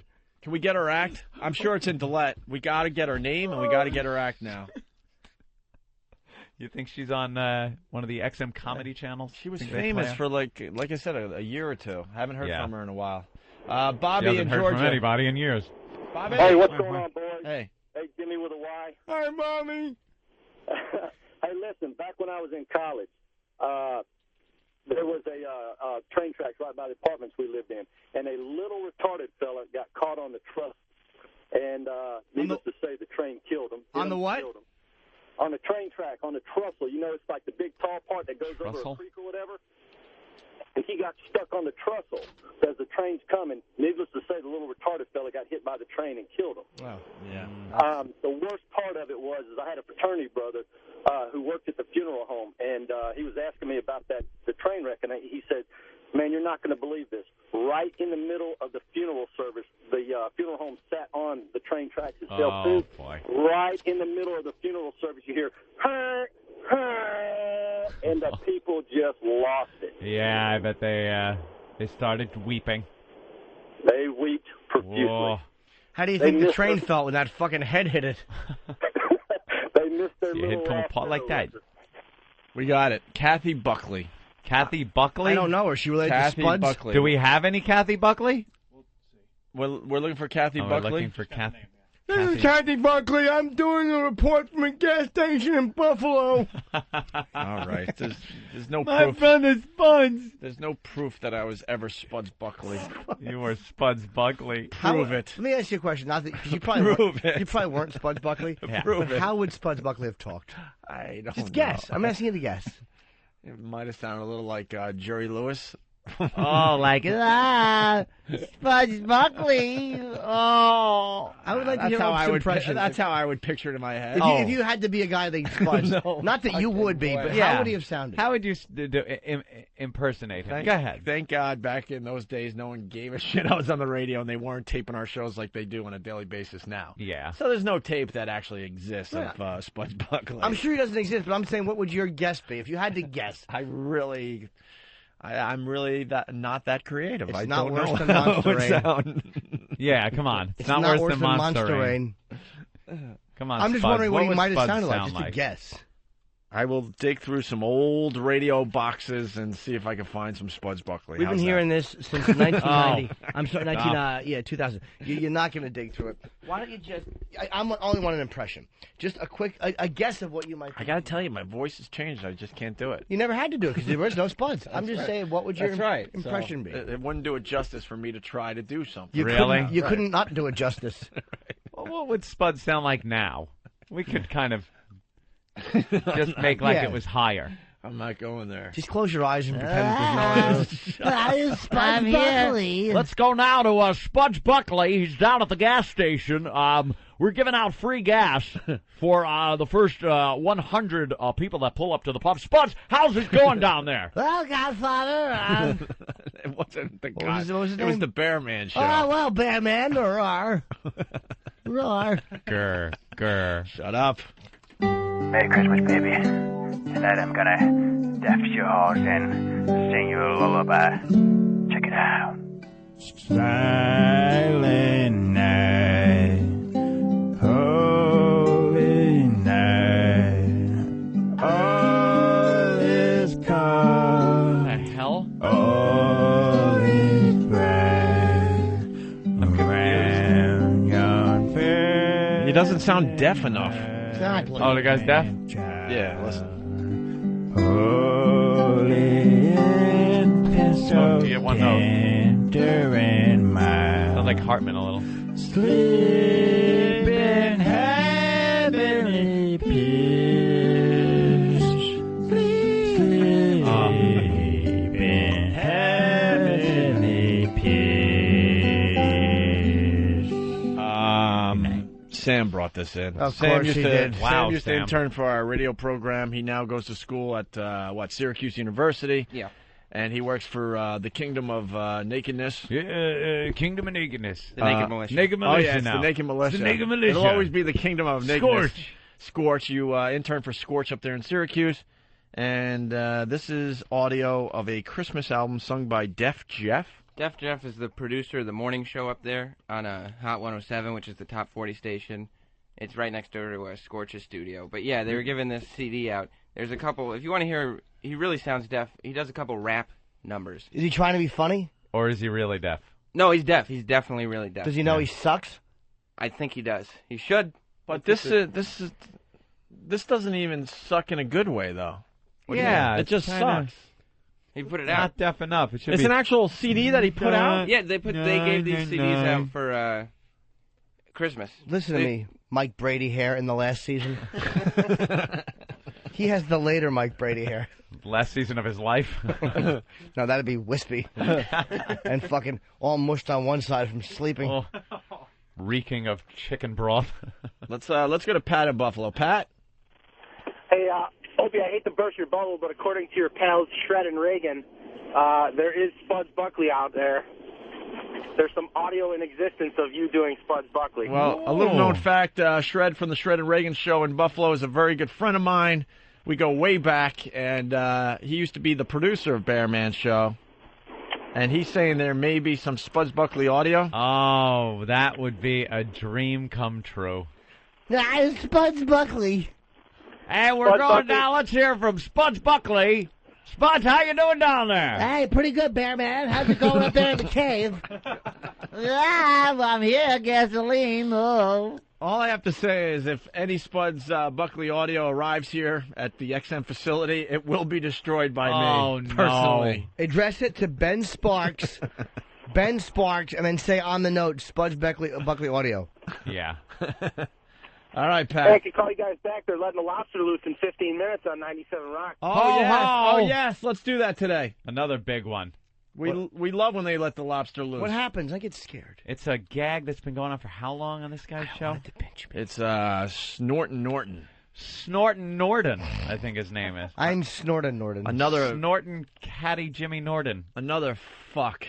Yeah. Is he a fuck? He's on the fucko list. Norton's on the fucko list. He's been in Buffalo radio forever. Yeah. Was never good enough to get past the one market sensation thing. Right. And every once in a while he gets interviewed, and then he brags that, like, I used to intern for him. Did you? When we both worked at WCMF in Rochester. I never interned for Snorton Norton. What did you do? I never even interned at WCMF. Spuds Buckley did, though. I was hired. I was making less than $12,000 a year. I was an actual employee, and I never interned for him. But he'll tell the story over and over again to anyone that will listen to make himself look better, I guess, that he had something over me. It's just not true. I was assistant promotion director. Woohoo, I know. Woohoo. I had to deliver the fucking pizzas for the midday guy. That was my original job. To office parks all over Rochester. Sound familiar? Yeah.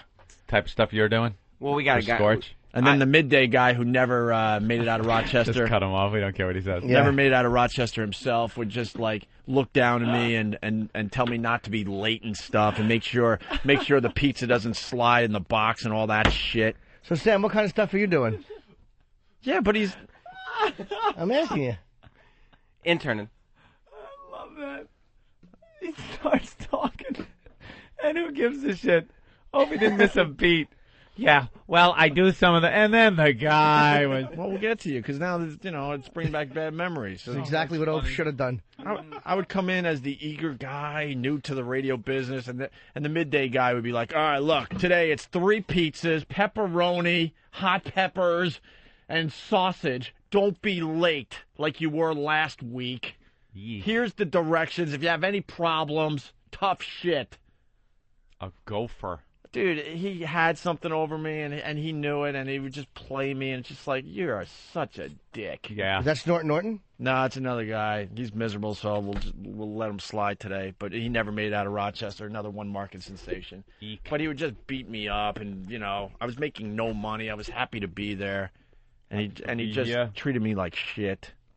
The fact is, I worked with Brother Weeze. Brother Weeze took me under his wing and made me feel like an equal, even though I wasn't. I knew I wasn't an equal. He would give me mic time, and I knew what I had to say back then. It was just awful. You think it was awful? Yeah, but he never called me out on it. He would just kind of like, be cool about it and stuff. And I learned a lot from the guy. Does Brother Weeze have audio of young Opie? And they have to save everything, right? Oh, I got air checks going all the way back to my college days. I'll bring him in. I'd love to hear that. I have no problem bringing that stuff in. But supposedly there's Spuds Buckley audio out there, I guess. There guarantees somebody has it. Somebody was recording a song or something and left it going, and then we're going to go to Spuds. And you went, hey, man, hibernating. So, do we have to play another song from this? You don't have to. And what awful stuff do you have to do in Syracuse? I didn't mean to interrupt you there, Sam. No, Scorch actually... How many years did you actually work up there, would you say? I did a couple of years in Rochester. I did like 3 years upstate New York. Buffalo. Is awful, dude. It's just absolutely awful. So, all right. Do we have to play another track, Sam? No, not at all. You're running the show right now. Is it worth it? I don't know. Sam. The only thing that's worth it, the 50 Cent song on there. Called In Da Sack? Yeah. All right, let's hear a little deaf. Ho, ho, ho! Ho, ho, ho, ho, ho, ho, ho, Santa. It's your birthday. Merry Christmas. It's your birthday. Funnel eggnog. It's your birthday. We're gonna deck the hall 'cause it's your birthday. Got a lot of presents in the sack. Toys gave to Jack for the kids in the back. I'm the man with the gift. Don't pay the tax. Just leave milk and cookies and I'll be back. Hi kids, come on up, sit in my lap, and I'll tell you a tale, a Christmas rap. My name is Chris Kramer. I deliver the toys from a... You know what bothers me is, first of all, this is so bad. I want to bite you for bringing this in. Is that Sam rides around Rochester and Syracuse wherever. Jimmy is so angry. I love it. And he laughs at that fucking rap. Yeah. You laugh You at that. chuckle. I don't laugh at it. I don't think it's funny. I brought it in because I said, this is the type of thing that's going on Top 40 Radio. It's terrible. Maybe they'll squeeze it in somewhere. Then you guys start talking about deaf When did comedians. you start at BAB? Me? Yeah. I don't know, 91, like I think. 91, around About. there? Because that's kind of where you started getting into your own, really. Yeah. No, I got into my own in Buffalo. Before that, really? Yeah, because the program director wasn't going to keep tabs on me because he wanted to sleep, and I did overnight. Oh, there you go. So I Gives got you to a chance. I got to get a little crazy, but I had to Right. air check my own show so we could go over in the office. So, so I would air check like basic breaks, like here's Metallica. And then give on them those. 103.3 The Fox. Yeah, just smooth Yeah. radio shit and all the other dumb, crazy stuff I was attempting and trying out. Keep off tape. Yeah, I would have the cassette player just on pause mode. Good idea. Very wise. So it did start back then. What? Yeah, here. Why don't you give Sam back his Def CD? Is that what I want to know? Is would this guy be able? Do you think this guy would come on the phone? If you really wanted him to. Oh, he's Def Jeff, but he spells it with G-E-O. Yeah, Geoff. I don't know. It should be. I'd love to get this guy on the phone. Here. No, we wouldn't. What? I would love to talk to Def Jeff. No, this segment stinks enough. I want to talk to Def Jeff. You know how we were talking about like how this show's a soap opera and we got all these story threads? This is one that's going to end right now. Is this not what? Is this highlighted or scribbled out? It was highlighted but photocopied. Jesus Christ. It's like, it's scribbled out, and I'm like, that's the funniest part of the story. Why would you hold on, let me, here, Sam. Excuse me, open that. But it was highlighted. There goes the CD. I just wanted to put that where you wouldn't lose it. And Sam's just going to continue standing there awkwardly. Who scribbled this out? I want them fired. No, they were highlighting it. Oh. They highlighted it and then photocopied All right, it. here's the original. Yeah, there Makes we it go. much easier. We got the That's good. we got the bio on what's her name again? Kathy Buckley. Can we get a Kathy Buckley CD or some audio? Of Please, Kathy I need Buckley? audio of Kathy Buckley.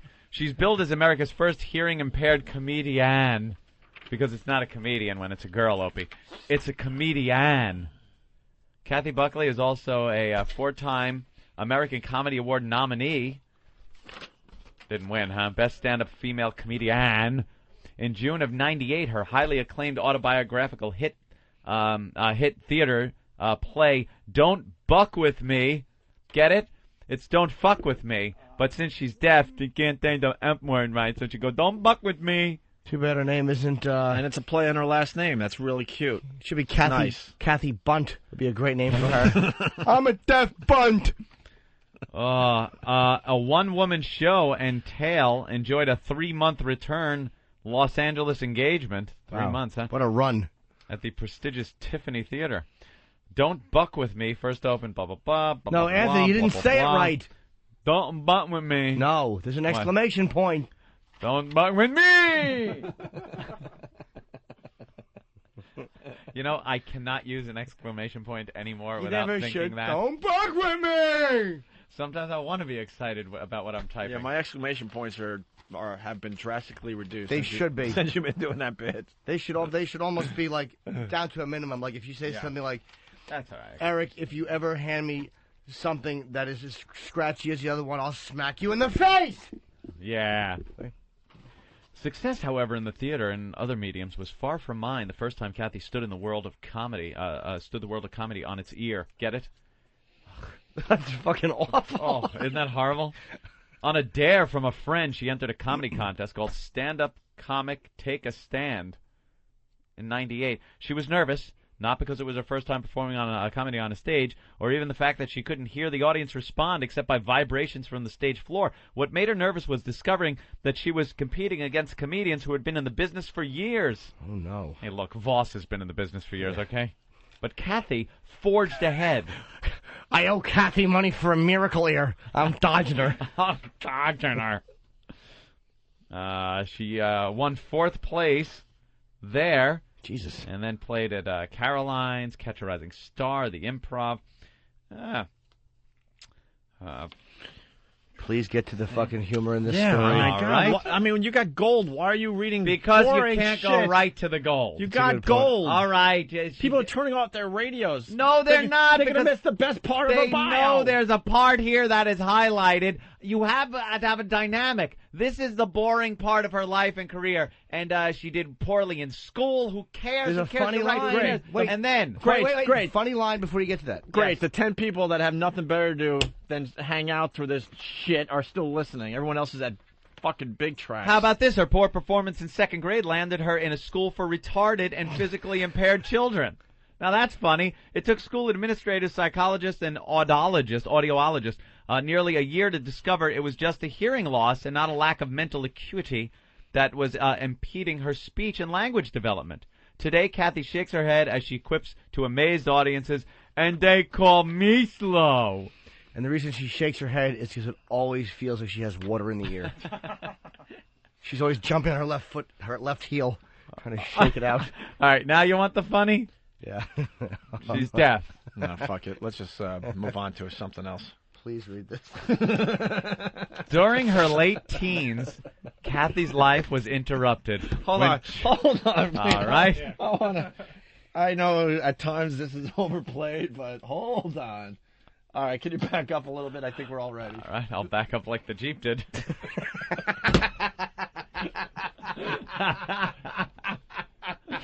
Okay. Like a rock, she laid there like a rock.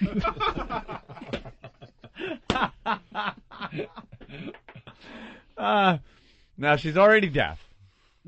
During her late teens, Kathy's life was interrupted when she was run over by a Jeep while sunbathing on the beach.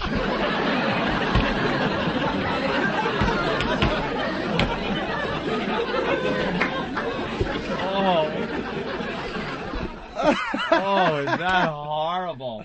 How fucking much damage can it do? It's just going to mush you down into the sand. That's a Jeep. They're light. Well, apparently, as a result, she experienced intermittent paralysis in the leg.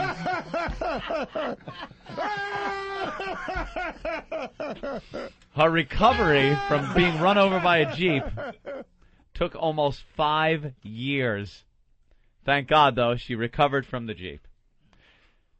Then just 6 years later, she was diagnosed with cervical cancer. This woman's got stand-up comedian written all over her. That's terrific. That's terrific. Oh, that is. Now, I don't understand that. They make fun of. Here's the thing. They do the little ear thing before. She turned the comedy world on its ear. Yeah. Because she's deaf. Why don't they do it a little bit later? She then came back to the scene and turned the stand-up world on its cervix. Oh. Whew. Yeah, wow. Undaunted, she's turned roadblocks into springboards. That's nice. Springboards? Yeah. She's turned roadblocks into speed bumps. Oh, damn it, I swear to you, beat me by a half a second. I hate you. You're just too fucking quick. So there was a roadblock on that beach. Oh, Jimmy, you have no idea. Using her personal experience as a launching pad for humor and really education of others. And she's been doing comedy ever since. My God, she's been on everything in 1990. I don't see one year 2000 thing in this. Everything kind of ended in 98. The problem is we have a fine comedy channel here on XM, 150. And what's the other one? Any? What's the old school Laugh one? USA was clean. Yeah, what number is that? That doesn't matter. I listen to 150 mostly anyway. And we can't find any of her stuff in the master computer. Really? Check Laugh USA. Or maybe it's the same thing. No, yeah, they just don't have anything in the master computer on her. Nothing like that? I would love to hear some of her comedy now. Maybe they're interested in other places like the NASCAR channel or traffic. No. Or Deep Track.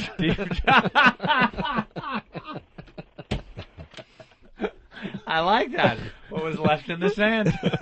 Deep Track. At that Jeep hitter, she was almost on the boneyard. Yeah, try the boneyard.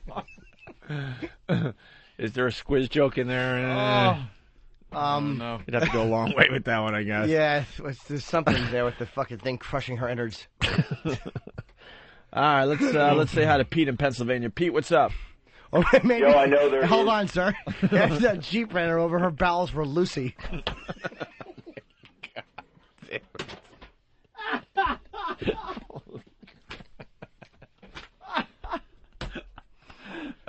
All right, what channel's Open Road? Well, let's get a channel guy, immediately.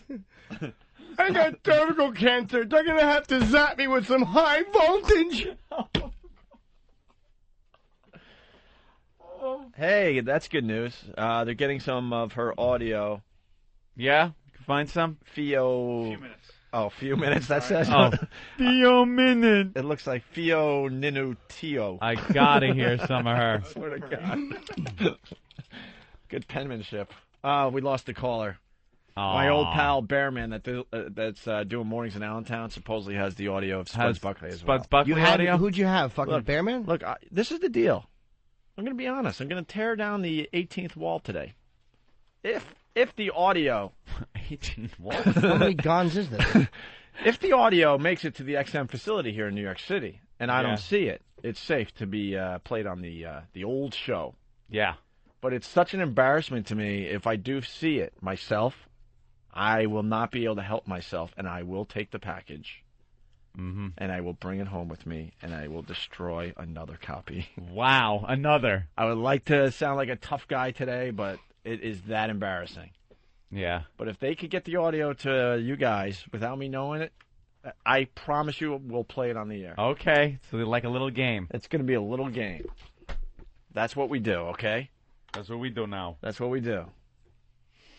All right. Why don't we're going to get some of her stuff. Gotta hear it. In the meantime, we could play our deaf song, The Greatest. It's not deaf, though. It's retards. Yeah, this is a couple of retards singing. It's one of those make your own record places. You've seen them at Great Adventure or other little amusement parks. You go in and make your own record. And there was a field trip with a bunch of retarded teens, and they went in and recorded a song. And whoever the counselor was or whoever was bringing them on this trip thought it was very hysterical and decided to put it on the internet. Yes. Instead of just looking and going, this is a great moment for these two, he saw the humor in it. And put it out, and it's great. We love playing this thing, and hopefully after we play this, we'll have some Kathy Buckley stand-up. Okay? Two retards singing, I Had the Time of My Life. Derek. I had the time of my life. Now I never felt this way before. Yes, I swear it's the truth. And I owe it all to you. 'Cause I've had the time of my life. And I always thought of you.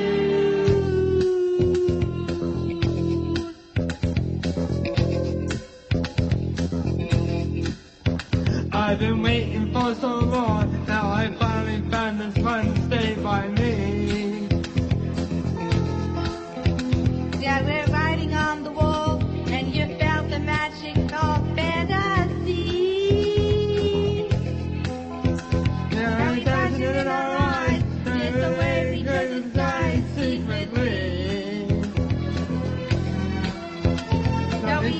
doesn't pan, some things they understand. Just remember, you're the one. Can't get along. So I tell you something. This could be love because I've had the time of my life. And I never felt this way before. yes, I swear it's the truth, and I hold to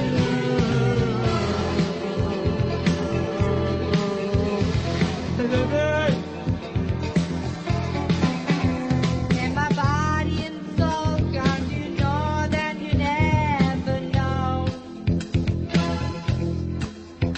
So don't just let it go. Be afraid to lose control. No. God knows all your mind. You stay with me tonight. Me, stay remember. Oh, the one thing. I can't get enough of. So I'll tell you something. This could be love because I had the time of my life. No, I never felt this way before. I swear it's the truth. I hold to you alive. Had the time of my life. And I searched to see it all before. And I found the truth. I hold to you.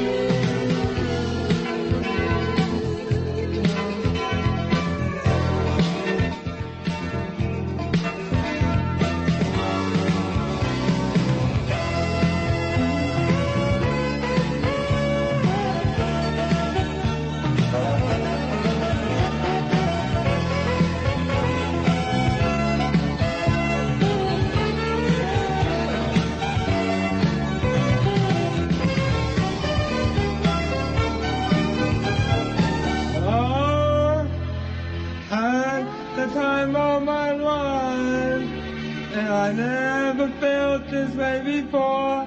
It felt this And I swear it says the truth, and I owe it all to you. I had the time of my life, and I never felt this way before. And I swear it's the truth, and I owe it all to you. As I had the time of my life, I searched for every open door, and I found the truth, and I owe it all to you. As I had the time of my life, but I never felt this way before. Yes, I swear it's the truth, and I know it all to you. The time of my life. I'm coming down to the ATL. That's right, Hotlanta. Jim Norton heading down to the Punchline Comedy Club. March 16-18. That's this Thursday, Friday, Saturday. Box office number is 404-252-LAUGH, L-A-F-F. That's 404-252-LAFF. March 16 through 18. Thanks, Steve. What's this note say? Atlanta has... Yes, it does. And I'd appreciate it if none of them came to my show.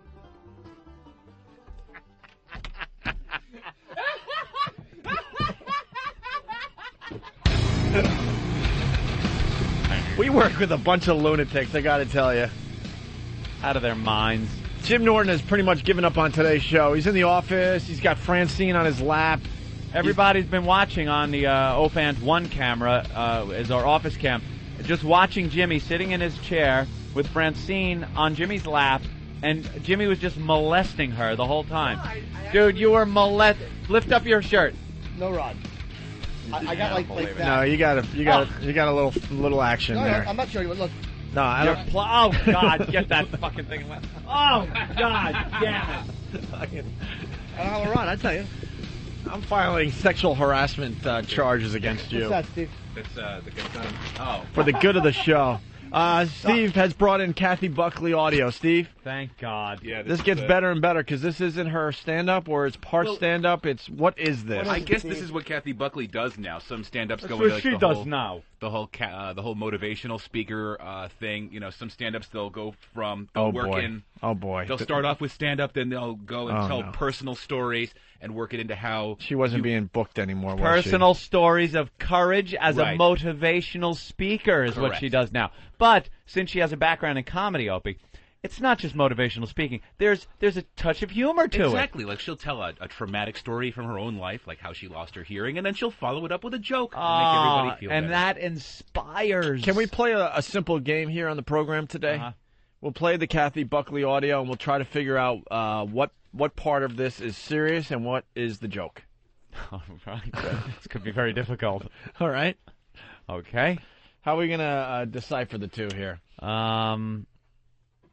Well, let's play it and see how it plays out. I guess when you want to guess, you just we'll raise our hands and we'll stop the audio. Yeah. All right, here we go. Kathy Buckley. It's motivational motivational speaking. Motivational speaking. Speaking and a little bit of comedy. That's it, sir. I am hearing impaired. No, I am not deaf. I just don't listen. Now, lip reading is my main source of communication, and I do have to go up to people sometimes and say, excuse me, but I do lip read, and I usually get this, I'm so sorry. Serious? I've not had a date in 3.5 years. Now, I don't know if it's because I haven't heard the phone ring or what. Not bad. Maybe it's the tire tracks over your thighs. What I love is when a man kisses me on the neck. Oh, yeah. Works his way up to my ear, sticks his tongue in my ear, and gets electrocuted. It's deaf chick humor. Yeah, but she's good though. She doesn't suck. I mean, it's not bad jokes. I mean, they're not as awful as I thought they'd be. They're not bad. Yeah, I know. I didn't hear the phone ring. You know what though? Which means this segment sucks. We were really hoping that would be hacky stuff. You know what though? I can't take the crippled comic thing. Sorry. I don't mind it if the material's good and backs it up. Like, you got to go with what's yours, like, you have to. And if it's good material, I don't mind it. Yeah, but it's like the whole joke. You sit there, she's deaf. All right, I'm going to sit now through a half hour, 40 minutes of deaf jokes. No. See, those were okay, like, lines for a deaf comic, I guess, but that's all you're going to get. Well, the next track is she talks about accident that messed up hearing, among other things. Right. I was 20 years old. I was laying on a beach sunbathing. Lifeguard Jeep ran me over. Talk about not knowing what your job description is. The Jeep ran over my face, stomach, chest, side, and back. That was the joke. Somebody actually laughed when she said I was run over by a Jeep. Yeah, you heard, because you think you're seeing stand-up. You don't know. know, and then you're like, oh, wait, she's being serious now? Is that what caused her hearing? Yeah, did that cause her to lose her hearing? No, it did not. She said when she was in school, kid, they thought she was retarded. They realized she was fucked up. Yeah. I guess at this point we got to introduce Club Soda Kenny because he really enjoyed that joke. Hi. Hello, peoples. Are you allowed to talk? Yes. Thank you, everybody, for everything. That's all I'm going to say at the moment. Yeah, well, just want to say a lot of people supported Kenny. And Yeah, I did. on various message boards and stuff, you saw little things that people attached to their signature pics of Kenny. Yes, and I want to thank everybody. Everybody's support was overwhelming, and Club Soda Kenny is alive and well. Bravo. And he looks very happy. Yeah. Yes. He's not allowed to talk, but he looks very happy. Yes, thank you. And I'm going to do this today. I'm going to give him a thumbs up. Oh. Well, thank you. I'm going to bow to you. Jimmy? Thank you. I'm going to give you a little conditioner because your hair is very dry. Thank you. And my reply to that is, O&A all the way. That's what I say. I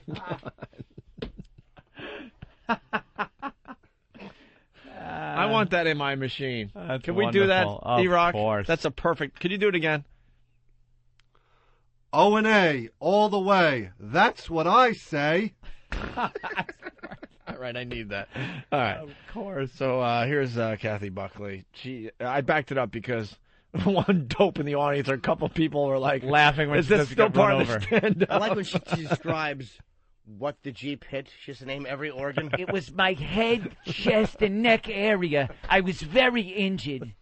Very injured. And my shoes came off. How did you I fell down the stairs and my uterus fell out. I'm barren. I can't have children now. God damn it. Ugh. I was 20 years old. I was laying on a beach sunbathing. Lifeguard Jeep ran me over. Talk about not knowing what your job description is. The Jeep ran over my face, stomach, chest, side, and back. I was laid up for 5 years. I died at the scene of the accident. At least I believe I did. It was like something told me it was going to happen before it actually happened. I was laying on the beach sunbathing. Beep, beep. No, I was laying there, and the shadow came over me really quick. And people were pointing at me and going, move. Beep, beep's going to make me laugh all day. Something told me. Yeah. Actually happened. I was laying on the beach sunbathing. And I just got this feeling that I'm supposed to go. That I'm watching the Jeep, and I'm thinking to myself, my God, the way that Jeep is running around, someone's liable to get run over. I never thought it was going to be me. Ran over my face, stomach, chest, side, and back. When it happened to me, when the Jeep ran over my face, I opened my eyes, and I saw the bottom of the Jeep. And I could see the two rear wheels coming at me. And all I could think about is I need to protect my head. So I went to put my hand up above my head, and unfortunately when I did that, the rear wheels took my elbows and took me and turned me. What? Laid up for 5 years. In and out of a wheelchair for 2.5 years. They said I'd never walk again. I figured I didn't hear them. I got up and I left. Oh, you go, girl. That's right. That's right. You should have got up and sunbathed on the deck, old clumsy. That's what you get. There you go. Jeep ain't gonna hit you on your own deck. Good point, and good point. She saw it zipping around an hour ago, and she still laid there in the path. Yeah. That's the last time I ever sunbathed on the Garden State Parkway. I thought they would slow down, but I was laying in the easy path lane. That Jeep could hit somebody. Yeah. Get up. Fucking, she's describing looking under the thing, and he needed an oil change.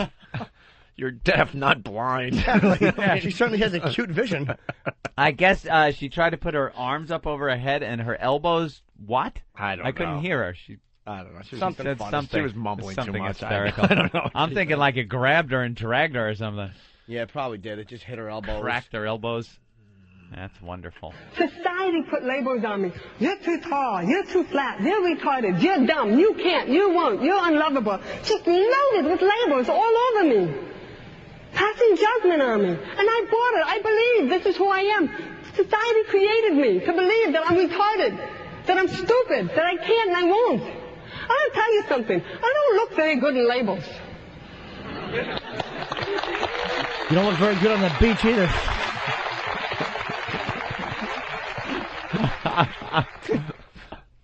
Nice tattoo. Yes. Does that say "you're good"? Long story.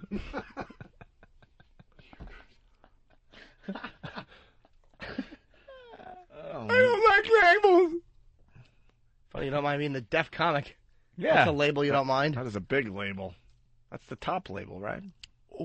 We need to learn to communicate with our kids. We need to learn to listen to them. It's not always you do this, you do this, you do that. It's like choices. I do it with my godchild. Julia, honey, you want orange juice or apple juice? can't She have a says kid. apple juice, but we don't have any. Have the orange juice. But she still got to make a choice.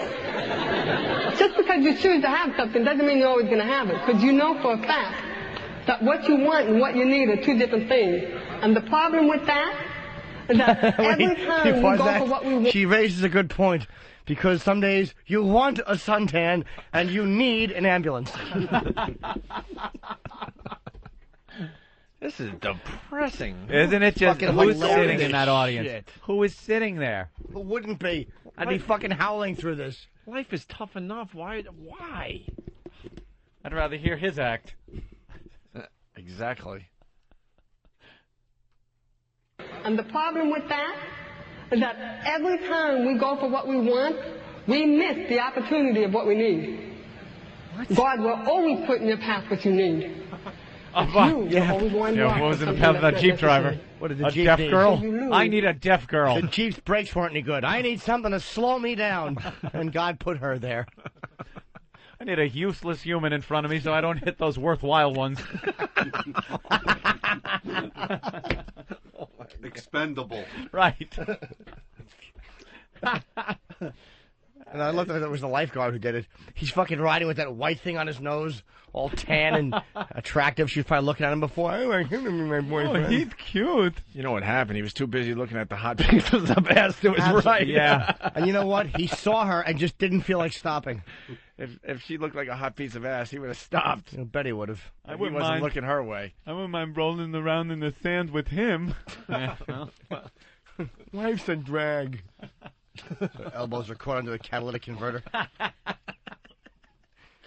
And she has a mullet, too. It really bugs me. Her stupid. Hey, Joyce DeWitt, why don't you... She does. Look, man, if you're going to do this crap, you got to expect to be goofed on. Jesus Christ. I mean, this is just too good. She doesn't like Joyce DeWitt, and apparently two's company when it comes to ovaries. What the hell is wrong with you? What the hell? Oh, my God. What a bunch of tragedy laid into... Oh, it's fucking awful. Would you guys like to hear one more track? Yeah, let's hear it. Can you break it down into two? Just so I can Please. say we have two more to look forward Right. to. Or just play it twice. Do you ever notice when you plan things? Do you ever go, okay, now tomorrow I'm going to do this and this and this and this and this. You one of those? Yes. You do that? You plan it all day long, right? Well, tomorrow I'm going to do this. What do you do the next day? You plan for the following day, right? You want to make God laugh? Tell him your plans. Because you ever notice? Half of your planning doesn't go through. You miss an incredible opportunity right here and now. It could be with your child, it could be with yourself, it could be with anything. But you're missing right here if your mind is all the way over here. If your mind is over here, your foot's over there. Your elbows are up here, and your ears are over there. I get what she's saying. Yeah. Live for the moment. That's it. Let's spend all your time planning. Just do. live. Do. Don't plan. Speaking of the moment, somebody has to leave shortly. Yeah. Oh. Time already? No, Right. He's got a few minutes, Kenny. Jimmy Norton's cutting class. I have to go. He's cutting class. I couldn't. I took a 12:30 flight. Someone's ass to kick somewhere. You gotta hop on a plane. I'll give me 2 days' notice. I was laying on the beach and ran over my face, stomach, asshole, and toes. It ran over my stapled stomach. Wow, that is inspiring. It's terrific. Or yes. something. I mean, of course you feel bad. How many minutes you got? Because we got the new adventures of old Christine. Who's that? It's the Julia Louis-Dreyfus show. Julia Louis. Let's go right now. I got a few minutes. You got a few minutes? Yeah, I just want to start it. You want to start this, Lee? Linda Stassi gave it 3 stars. Well, it's the new sitcom. This is her third or fourth since Seinfeld. They talk about the Seinfeld Curse, Opie. The Seinfeld Curse. Right. Everybody has tried, except for Jerry, to get a new series going, and they have been horrid flops. They normally are, though. All of them. Did anybody want to see Aftermash? Did you want to see them? No. I'd still like the banger. Sure. Oh, yeah? Yeah. All right. I like her. Oh, good for you. Thank you. But that really helped the conversation. They Thanks. really- No, I know. it was actually really good. We really liked it. Thank you. You're welcome. Wow, both sounds from that beach 2 years ago. Well, we love doing this because sitcoms just stink. Yeah. And then the good sitcoms go away, like Arrested Development. Yeah, things that I heard that was things very people, fun. people I like. got I finally got the DVD from my brother. Oh my god, I'm laughing my balls off. I had no idea how great this show was. I heard when it David was Cross on. is very funny. And is it back on? Then they brought it back again, and then they canceled it There's again. rumor it's going to Showtime. Apparently, it didn't do well with like viewers, but the critics loved it. It was It it was is a very good funny show, man. That and The Office, and you got your Curb Your Enthusiasm. So you do have some of these sitcoms that are thinking out of the box. We're talking about the sitcoms that we've seen done a million times on TV, and they continue to throw these shows at us. Well, Opie, before I go, I'd like to, after that depressing segment, I think it's safe to say we need a few laughs. All right. Well, the show is getting good reviews in general. Okay. And they're saying this is a winner for her. Oh. Can I make a comment? Yes. You know, this is going to be a surprise to little Jimmy. I'm trying to pitch a sitcom for him about a hemophiliac teacher that goes back to his old neighborhood. I call it Welcome Back Clotter. Oh my God! Wow. Oh my goodness! I think that'll be good for Jim. Looks like somebody settled happily. Well, Ice Cube's going to be the new Welcome Back Cotter. What? He's going to be Mr. Cotter. Yes. Ew! Is he What? really? Yes. Wait, We didn't get to this what? yesterday. Sweat Hogs rule. Cube welcomes back Cotter.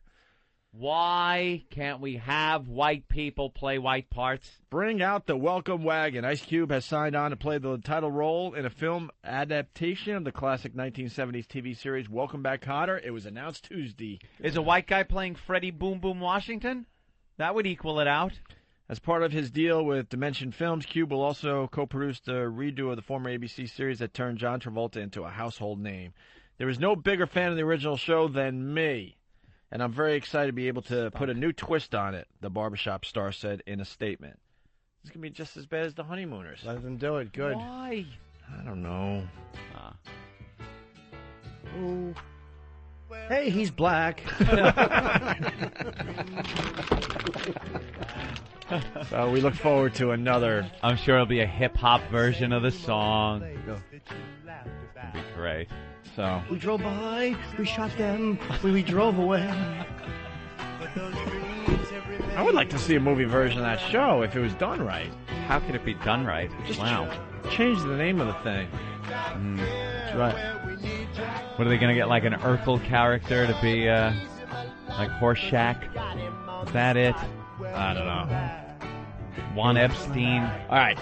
Jimmy's got to go, so Yeah. Jimmy loves this bit. Actually, this is a Jimmy Than bit. Fan creation, really. I got to give It's a Than Than credit creation, for it. yes. it is. Fantastic Fan Productions brings you. Well, Than definitely has some chops to him. He does. To himself there, and you should just sit in for the rest of the show. Thanks, I'll be right here. All right, yeah. All right. Than will help us out with the rest of the show when Jimmy leaves. So I say as a reward for his good service, we all hold Than down and give his mouth a fuck. Who's first? Well, don't everyone raise their hands at once. Yeah. All right. So here's some examples of the comedy stylings of this fine sitcom. Okay, these are for school. Lunch and 2 snacks, 1 to eat, 1 to trade. Oh, and this is for dinner in case your dad makes that chicken thing with the cherries. That's the very first joke, like, coming out of it. Right. What's the premise here? Well, that's the thing, like... Is she a mom? Yeah, but you don't know that. I mean, that's... You have to piece together that You got to kind of figure it out that they're she's a mom. divorced, yes. They're divorced. Yes. All right. And how many kids? Just the one, I Just believe. one kid, a Yes. girl or a boy? It is a young man. A young man. How old? He's, 8-ish. 8-ish. And she's sending him off to school, I guess, or... Yes. And then, yeah. And apparently Dad can't cook! Yeah, he makes that chicken with the cherry thing. Which is, no one likes it, but audience. Dad keeps making it. And what are who's you the gonna wacky character? It might be her brother who I think lives with her. All right. Well, maybe I mean, who knows? Yeah, let's give it at least a try here. I'm a wacky neighbor. Here's some more audio from this fine sitcom. So do you like the zipper bags better than the pinchy kind? We don't have to do the small talk. Oh, thank you. Okay. Buddy, put your backpack on. That's the new girlfriend. Okay, have a good day at school. I'll call you tonight to tell you that I love you and to say good night, okay? Hey, Mom, I love you. Oh, that is so sweet. Reminds me of my mom.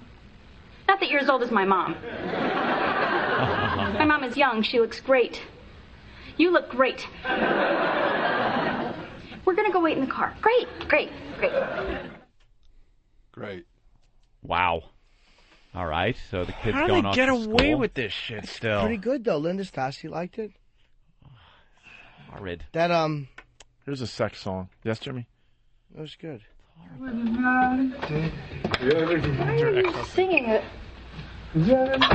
Oh, my God. You just had sex. No, I didn't. I was peeing. I thought I made that clear. No. That's your sex song. You always sing it after you perform your act. That's how people talk. No, I don't. Yeah. Who are you talking to, buddy? I was there. When we were married, I heard it many, many times. And then not so much at the end. And they because they weren't having sex anymore, I guess, right? And they get along still. Of course, There's they no problems between them. Of course, because all exes get along. Yeah. In the real world. Reminds me when me and Louis were sitting there and talking, and his wife wanted to have sex, and we're trying to convince him that she wants to have a kid. And I go, "Do you think she just looked at your dirty, freckled cock and said, 'Oh yeah, I want that stuck in me'?" Please tell me that's a real line from Lucky Louie. It's a real line. Oh, yeah. All right. It's a real line. Now that I'll watch. That'll be on HBO in June, starring little Jimmy Norton. Well, starring Dirty Freckles. Yeah, I actually improv that and they left it. No, it's starring little Jimmy Norton. That's right. And there's an apostrophe in there. On the Opie and Anthony planet, it stars little Jimmy Norton. Right. Lucky Louie. All right. You want another example of this fine comedy? God, I this do. is awful. All right. So I had sex. Yep. Christine and I have been dating for over 3 months. You can't be surprised. No, I'm not surprised. I mean, I've never really thought about it. But hey, if you want to jump into the sack with the first girl who comes along, be my guest. Be my guest. Actually, she's not the first. Right after you and I split up, I got one under my belt. Under your belt? What are you, a pirate? Holy shit. Somebody Stop. explain that joke, please. Why are they? Just explain where that might be funny. Because I know. She called him a pirate because he stuck it in her booty. and it would hurt. And he went, "Do you like that?" And she went, "Arr, arr." Why is the audience laughing? Well, it's a laugh track. They don't Yeah? laugh anymore. I don't get it. This is not fun. Why don't they just? She should just have a character named Kramer, and George and Jerry, and just do that. Recast the whole thing, and just do that, and redo the old episodes. You know, Chuck how you say his name from Fight Club? Chuck Palahniuk. Oh, has a very good observation in one of his fine books. Yes. He talks about the old sitcoms. Mm-hmm. Let's say the sitcoms from maybe the 60s, early 70s maybe, and you hear those laugh tracks. Yeah. Do you realize that all those people that made those laugh tracks are now dead? Are dead? Like you'll hear chuckling of the dead? Right. The laugh of the dead? Yeah. You mean you watch like a episode of, I don't know. Just something Flintstones? Maybe go all the way back to Groucho Marx. Wow, that's that going TV back game a while show. ago. Oh, yeah. Sometimes they show the audience, and they were old then. Like they show people in their 80s, some old grandmas sitting there. No. She could have dropped dead like the next vitamins day. weren't as good back then. Those people were only 40 Like years old. 40 and stuff like that. Yeah. And they're just old. Yeah. But it's a Wearing great suits observation and by him. ties. He made a brilliant point, though, Groucho. He said that's what destroyed comedy. Comedy writing was the laugh track because you didn't have to be funny. That's what he told me when I was hanging out with him. Hey, you guys want to hear another belt joke? I want to hear one more. 'Cause I got to go soon, but I want to hear one more because I think that this is a great bit. Could you hear two more before you leave? Bet I could. Give me a wink. I'm sorry. I shouldn't have brought it up. Obviously, you haven't had any, and you're a little... Anyway, it's nothing to be ashamed of. We've been divorced for 2 years, which means you haven't had sex in just over 3 years. Yikes. For your information, Richard, I have had plenty of sex. I don't tell you everything. I've had it under my belt. Over my belt, around my belt. You know, I've pretty much worn out my belt. Wow, you and the guy from Suddenly Susan. I got it. Thank you. Yeah. That's very good. That was clever, not funny. Yeah, it's clever. That deserves like a kind of a car crash where everyone survives. Yeah. This is uncomfortable to listen to. Well, no, you understand. Because below the belt's an expression, and she's had it above the belt, which meant he sat on her chest and jerked off in her face. Right. And then around her belt, which meant he put it in her shitter. Up the ass. She's worn out her belt, which means he likes to spank around the ass with her belt. Nice. All right. This is really so plenty of sex. Hey, when I got to have it, I got to have it. Look, it's not a competition. You'll be ready when you're ready. Hey, I'm ready. I'm ready right now. Then I got to go. Because they're exes, I guess? No, he was word playing like, because she said when I gots to have it. Yeah. He was calling it back by saying I gots to go. Right, because he doesn't want to, Holy have shit. her all sexed up. This is the most unrealistic portrayal of a divorced couple. They're telling each other about their sex lives and being shy about it. Oh, stop it! I would be like, the colored girl. Smell this. And I'd pull my hog out, pin her down, give her the old Roman war helmet. Nice, Jimmy. You're getting very thin, by the way. Oh, thank you, Opie. Jimmy. I'm trying. What are you doing? Oh, AIDS. I want to become svelte. You are very thin. Wait, did you mention AIDS? You bet I did, GH. You're losing weight with AIDS. I was overweight and embarrassed to go anyplace. AIDS helped me get back into a size 12. The AIDS diet plan helped me get back into a size 6.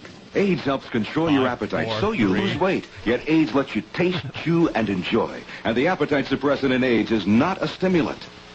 AIDS helped me lose the weight and has nothing in it that could make me nervous. Question: why take diet pills when you can enjoy AIDS? AIDS helps you lose weight safely and effectively. Use only as directed.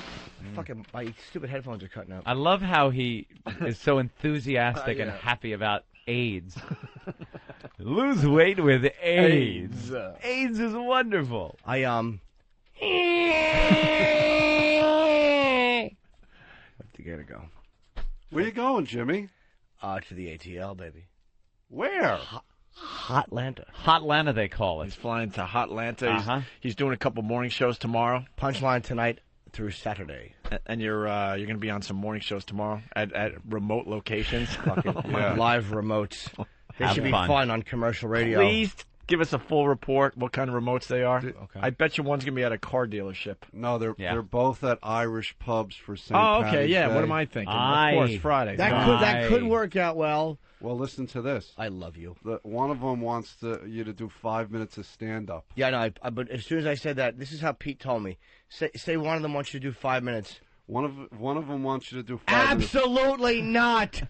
Is how that discussion went. Yeah, because that never works. No. All right, one more clip. She talks about being a slut. Sex used to be my thing. God. In fact, senior year in high school, I was a little bit of a slut. That's what I was known for. I mean, that and my laugh. You do have a nice laugh. Oh, thanks.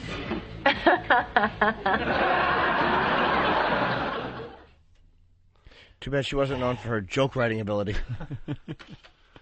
Well, another great show. When is that on? When, where, time, channel, nothing. No one gives a Who shit. cares? No one cares. I think on channel shit at shit 30. No, it's tomorrow at 11 o'clock at the Hard Rock. Oh, tomorrow afternoon. Kenny, we're going to miss you. I know. Sorry. I will make it up to you somehow, some way, someday.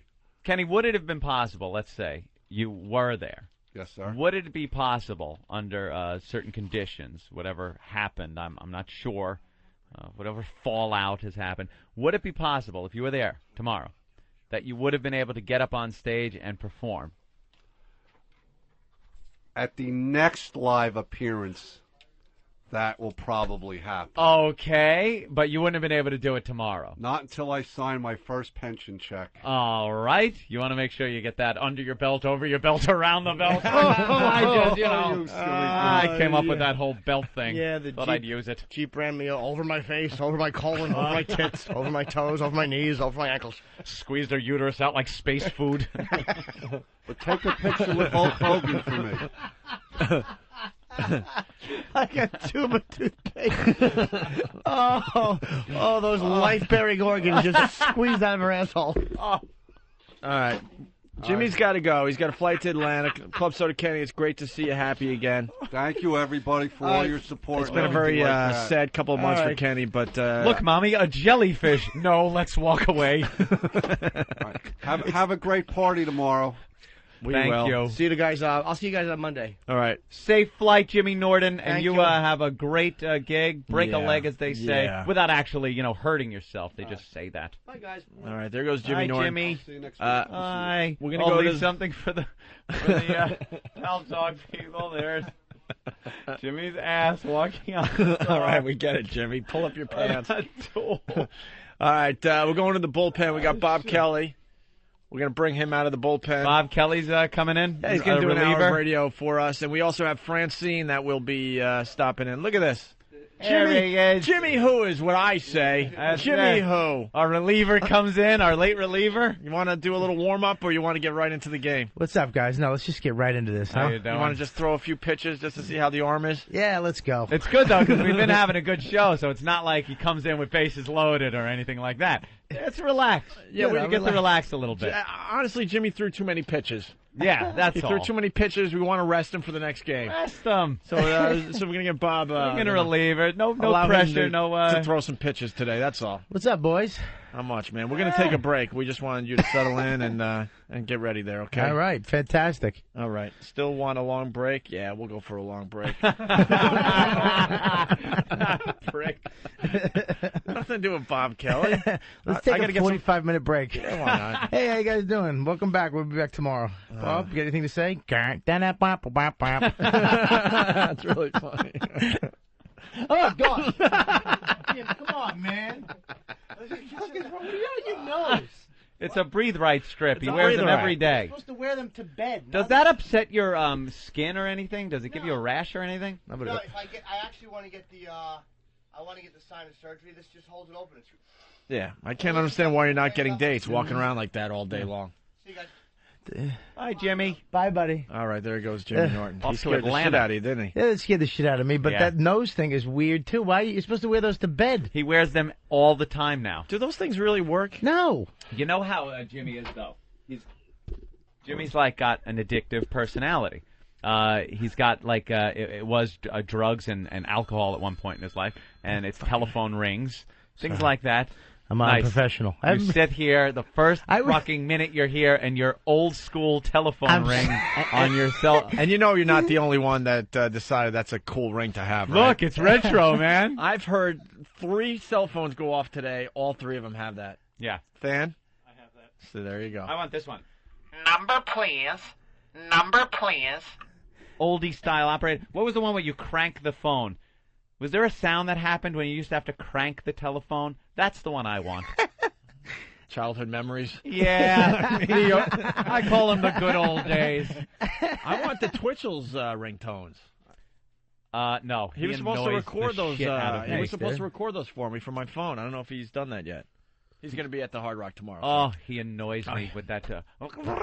I couldn't listen to that. It's got to be one of the funniest things I've ever heard in my life. It is funny. It's hilarious hearing annoying. it do to Tourette's on radio. You going to the live broadcast tomorrow? Yeah, I guess. I don't know. I didn't even know it was tomorrow. Tomorrow's the St. Patty's Day thing? Yeah, Hard Rock Cafe, 11 a.m. to 2 p.m. Yeah, yeah. Drinking. So we can I all don't sleep drink. in and I everything. don't smoke. Drink, of course you I don't. quit smoking 5 months. Cigarettes. Oh, really? Yeah. Oh, that's right. You were smoking all the time. Smoking, quit drinking, quit drugs. I don't have sex with hookers anymore. No. Actually, I swear to God, I went to a massage parlor the other night, and I didn't get a hand job. It was a legit place. A legit massage. Legit massage. So where you? But you know, the old instincts actually came into play because like at the end when she was doing my hamstring, I kept rising my ass up. Like, come on, a little diddle. I swear to God, I kept picking my ass up, and I was like, oh, this is she's not gonna. Why rub would my you tempt yourself if you're trying to like get rid of all that? Yeah, exactly. That's kind of like tempting. Do you want to know how weird it is? How sick women are? How sick they are? I was a legit place. I had nothing to be worried about. I got a text message. I know what you're doing. From my girlfriend. Oh, shit. Then I get a mess. She calls me up. Right when I get out, she goes, where are you, sneaky?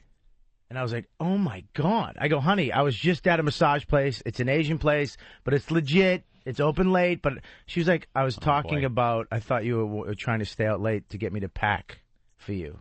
Oh, and no. Like, you did the sitcom spill the beans when they weren't really asking. Dude, and you know what? All my player instincts that I used to have, if I just waited 2 more sentences, if I just said what any other man would say, what are you talking about? What are you talking about? I would have been out of it. Yeah. But Pussy Whip Bob. And the guilt baby, in you. Right out. It came out. I was at a massage place. It was Asian, but it's not. It's not. It's a legit one. I mean, she's like, what? I swear to God, I heard wanted some what? help over here. I heard her go, what are you talking about, faggot? I thought about that is really funny. It was awful. I was like, no. I just ratted myself out. Well, settle in. We got to get a little food and do some things, and we'll continue with Bob Kelly. And Francine is here. She's trying to pitch a radio show that we could run on our channel. Fantastic. And can I read the tracks on this, or will that spoil the bit? Does anyone know? Danny cut it up. All right. Well, she's got 2 bits she's actually recorded for her radio show that she wants to have on 202. So wow, okay, that sounds interesting. Is it? It sounds supposedly. Danny, can I name the tracks? Yeah. Well, let me just make sure. Yeah. All right. The Francine radio show. We got 2 samples of what she wants to do on her show. The first track is Francine gets knocked up. Really? And Francine has her first lesbo experience. All right. Now my interest has peaked a little bit. And we're going to play these 2 tracks in just a bit, all right?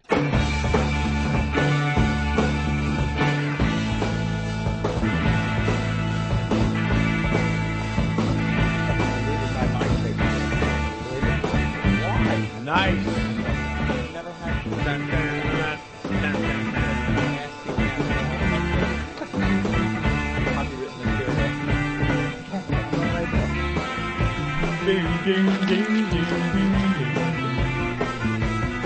What's the name of the song again?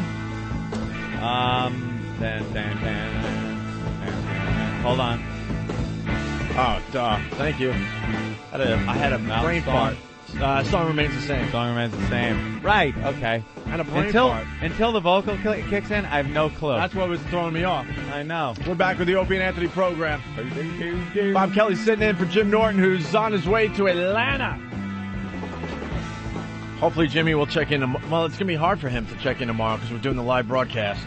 Yeah, that's going to be one of those situations where it's going to be impossible to take phone calls or anything else. Remember? Mm-hmm. You remember last year when we said, oh, my God, we're never doing this again? Yeah. Because it was just almost impossible to do a show in that kind of situation. Well, I guess as a year goes by, we forget about the bad and go, hey, what a great idea. Well, we do live and learn, because last year we did the show really early, and no one was allowed to drink, so they were just staring at us. And we're like, if the bar was open, they would be just drinking their faces off, and they could give a shit about what we're doing on that stage. And they started drinking toward the end of our show, and then when they were hammered, that's when we got some really good stuff. Yeah. Now they're going to be drunk at showtime. We got a lot planned for tomorrow. Including some karaoke that you'll enjoy. Oh yeah. Also Twitchell's and Big A, everybody. All the people that over the past year have become celebrities in their own right on this program will be there, because last year we were kind of new to the whole thing. And right. Didn't really have a lot of people. No, because we had to get rid of all the old people. Out. And start anew. What were we going to bring? Lady Di up? Ugh. The show is always evolving. Mm-hmm. Finding new people, There's new a bits. revolution going on here. We're not recording our old bits and making them cool for satellite radio. We just do new bits. Right. And the show will end tomorrow, like we did last year, with everybody lining up and telling their favorite racist joke. I can't believe you're actually suggesting this, because last year it was so hard to sit there while just bad racist joke after bad racist joke came up, and Bill Burr was there and was horrified. Mm-hmm. And he was very new to the show at that point. I don't think he really understood what was going on. He did come back, didn't he? He did come back. But I don't think he understood what was going on. Like, all right, these are jokes. It's not a Nazi rally we're at. not yet, right? What time is the Nazi rally? But it really, struck him. All we ask is that you spread the wealth. Yeah. For every 10 black jokes, give us a Polish joke. One Polish joke. Please. Because by the end, it was just all about black jokes. They pretty much shut down the show. Yeah. No, seriously, if we're going to do this, Get some variety, people, please. We got to spread the wealth. Could you fucking, get your repertoire a little, I'm not gonna lie to you. build it up a little bit? It started out all cute. It was like, an Irish joke. Oh, that's funny. It started off Irish jokes. And then it took just one person to be brave enough to tell the first black joke. And then all of a sudden the line got much larger and longer. That's safe? All right, I'll go up there. That's how it is everywhere. On a train. Oh, yeah. On a plane. Truckers do that, too. I was in a car with a guy at a CB Radio. He goes, watch this. It's all truckers. And he goes, hey, anybody got any good end jokes out there? And they just went nuts. It's just what do you lights up. call them? For like 25 what y'all minutes. calls, how do you babysit a nigger? How? Well, you wet his lips and stick him to the wall. Great, thank you. How do you keep the nigger from jumping on the bed? Well, how? You put Velcro on the ceiling. Get it? Because the hair is all kinky. And you put the Velcro on. Yeah, we get it. And it just kept going and going. We got to get the truckers now to do this. Oh, no. That sounds like something I got to listen into. Oh, my God. We have to have the truckers call in. They're listening like crazy. A black trucker actually chimed in. He goes, man, where can a black man get something to eat? They goes, niggers don't eat. They don't eat. How many niggers does it take to tar a roof? Well, 3 if you slice them thin enough. Yeah, we heard them all. There ain't one new one. That's what I defy you to come up with, is a brand spanking new one that I haven't heard 8,000 times. They're all the same. Let's go to Rob in Tampa. Rob. Hey, what's up, guys? Hey. How you doing? Hey, man. Hey, Bob, you shithead. I was seeing you, man, when you were down in Ybor, man. Hey, what's up, I buddy? was the Marine sitting in the front row. Hey, kind buddy. of gave myself out at the end and gave you a hug, you little pudgy shit. Oh, well, thank you, sir. for the Sounds hug. romantic. Yeah, he is romantic, and he's a dom, too. That's the way I like him. Call me pussy again. Hey, man, I just want to tell you, man, you did an awesome job down here, dude. they you need to said get you back killed. down here, man. Thank you very much, buddy. All right. Nice. Awesome. Bob Kelly killing in Tampa. And another one saying Bob Kelly can't spell. Teabag. Teabagger. What's up, shit dick? Hey, man. Hey, yeah, Bob, I saw you when you were in Tampa. My brother and I were sitting in the front row there. You kept calling him Sasquatch through the whole show. I went to And, sushi with you, right? Yeah, we had sushi afterwards with those 2 chicks. And yeah, all right. And your friend accidentally made out with me. No, that was me, numbnut. Oh, that was you? You know, we were kidding around at the end. There was a few chicks there, and just kidding around. Yeah, you can start this story off however you want. If this guy accidentally makes out with you, I swear to God, I don't care how it starts. It wasn't me. Chicks. That's all I'm saying. We're kidding around. He's like a porn star or something. He's got pictures of his mule on his phone. Oh, so I had a few chicks. We went upstairs. Chicks, keep mentioning the chicks. And then there was some more chicks showed up. Right, yeah, lots of and chicks. then it was unbelievable that because we had more so many chicks and no more chicks. Yeah. To get in. And then all of a sudden there was so many chicks we had to suck each other's cock. Right, because you're so worked up with all the chicks. But no, at the end we're saying goodbye. It's when you're like, come here, give me. I was giving the girl a kiss. I go, no kiss for you. He goes, give me a kiss, and I went to just joke. Hold on, Hang just on, joke. you can't. How can long? I just say something? No, I gotta interrupt you. How long Stop the have you flow. known this guy at this point? 12 minutes. Not really.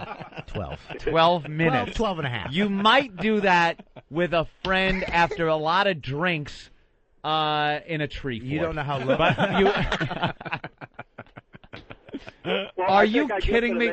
So he goes, "Come here, come here," or you say, "Yeah, come here." I don't know if like you've seen this guy. He's not like an average looking guy. Oh, he's cute. Yeah. Is that what you're saying, Bob? Yeah. Then why don't you hold your judgment until you take a look at him? You know. I mean, geez, I'm in Tampa. I'm a little lonely. All right.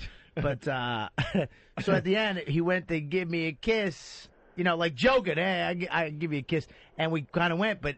He didn't stop. Right. We didn't. You know, I'm not blaming him, but I am blaming him. It's supposed to do the thing like when the celebrity gets up and walks out of the talk show, like, I'm not going to take this, and he gets out of his seat and walks a few steps and then sits back down. He's not really leaving. Yeah, on the host's cock. So, but he's never sucking the host's cock. So he walks up and goes, kiss, and you're like, expecting it to stop somewhere. He didn't stop. I felt his little mushed up tongue. Stop it! Trying to push through your lips? My tongue didn't come out. And I mean, correct me if I'm wrong, gay boy. But Bob, yeah, it wasn't gay. it wasn't gay that I stuck my tongue out. It was gay that you stuck it in your mouth. Well, actually, so he's trying to push through your lips? Oh, hang on. Oh. Hang on. I just gotta get my shit together here. Too late. This is almost like seeing Twatto again. Oh. So, yeah, and he did it, but it was like, shit, we both knew we fucked up. So he just walked away. The girls were like, we're all like, oh, my God. I was just like, dude. Anthony, you know who I am, but you've seen me on Paltalk a few times. What, he want to make out with him now? Really? Too? I've seen him on Paltalk? Yeah. I always have my AR with me there. I show you. I thought he was going to say. Oh, my God, I thought he was okay. going to say, I always have my cock out. This big guy? Yeah, he's a big guy. And don't forget good looking. He's a good looking guy. Right? Jesus Christ. And he's a nice guy. We had a good time. I thought for our first date, we had a nice time. The sushi was nice. Thank you. Yeah, that's why I wanted to make out with you. And as big as I am, my brother makes me look like a little tiny fucking... They hold guys like you down, Bob. This is the funny part, though. We're driving away, and I saw him walking to his car. Yeah. Like, and that was in his head. Like, dude, that was a good night, a good show. Hung out with Bob. We all had a good time with the chicks. And then at the end, I fucked it up. I did that stupid thing. I took it too far. No, I didn't fuck up. I was jerking up. Hang on. Oh. So then we drive by, and we go, faggot. But he didn't know it was us, and you see him like, shit, everybody knows I'm a faggot now. They saw me kiss Bob. I was just kidding. All right, Teabagger. Bye, buddy. Later, man. Yeah, there's videos of him. Everyone's calling up with their black jokes. Listen, we'll do the trucker thing where they do it on the CB, and you can hear other truckers doing it through the CB. Yeah, we got to do it through the CB. That's the bit, and we'll do it next week. How's that? Someone remind us to do that bit next week, please, because we have short-term memory A trucker problems. that'll get the whole ball rolling Yeah. by asking for him, and then he's got to put Just his... like what happened with Kelly. Yeah, he's got to put his phone up to the CB so he can hear I want to see how the whole thing would develop. How it plays out, Sure. not just people with race. All right, we got to get to the Francine show. The Francine show. She wants to try to do a couple hours on this channel. We're starting to do that, by the way. Patrice is doing his relationship show again. Big hit. This weekend, Saturday night from 8 to 10 Eastern Time. Yeah. And then I think we got some other things in the works, definitely. Mm-hmm. But here's Francine, the Francine show. A couple examples. Yeah. The first one is Francine gets knocked up. Now, the hell could this be about, aside from her being pregnant? Danny? Exactly. Oh, Jesus. Our own Francine was knocked up? Yeah.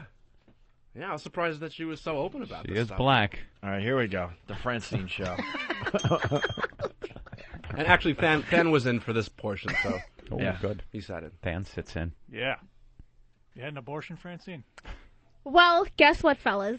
I almost had to have an abortion. But I almost had. Instead, you had a baby? I was 17, and I had a boyfriend, and we were having sex without condoms. Always now, smart. Yeah, not the greatest idea. That's the but voice I think of reason. he didn't have any money, and neither did I to buy any. So we just did it without it. So I got pregnant. Congratulations, everybody. Thank you, guys. And I was really scared, and I was like, I don't really know what to do, and this is terrible. But there was a flight of stairs. No. Here's the other problem, right? I didn't really know if he was the dad because I had also had sex with another guy that month, right? Oh, wow. But I believe he was only because they told me it was about 3 months that I was pregnant when I went to the hospital. Mhm. He was the last guy I had. It was between two guys. So I Oh. figured out it was him. Probably. So You are the father. so he was definitely the one that did it, right? Plus the other guy was like, I'm like infertile. What's that mean? I think like Eve or something where you can't have kids. No, infertile. What? Sterile. Sterile. He Yeah. told he was like Infertile. Fucking website. So I was at the dentist. Do you when, think maybe that guy might have just said he was sterile so he would never have to deal with any responsibility with impregnating you? Well, I don't think I would have had the baby in the first place. All right, I'm sorry, I didn't mean to interrupt your story. So, fellas, this is what happened. Jesus. I told my girlfriends. I didn't tell my mom till, like, I think last year. I was like, chickies, listen to me. Because I had 3 chickie friends. Chickies. I was like, I think I'm pregnant. And the, like, chickies at the nursing place said I'm pregnant 3 months. And I was like, I really can't have a baby. I don't have any money. So I figured they were, like, we're all going to, like, pool together and give me some abortion money, right? Because I was like, I had no money, and I was working. It's $240 down at the free clinic.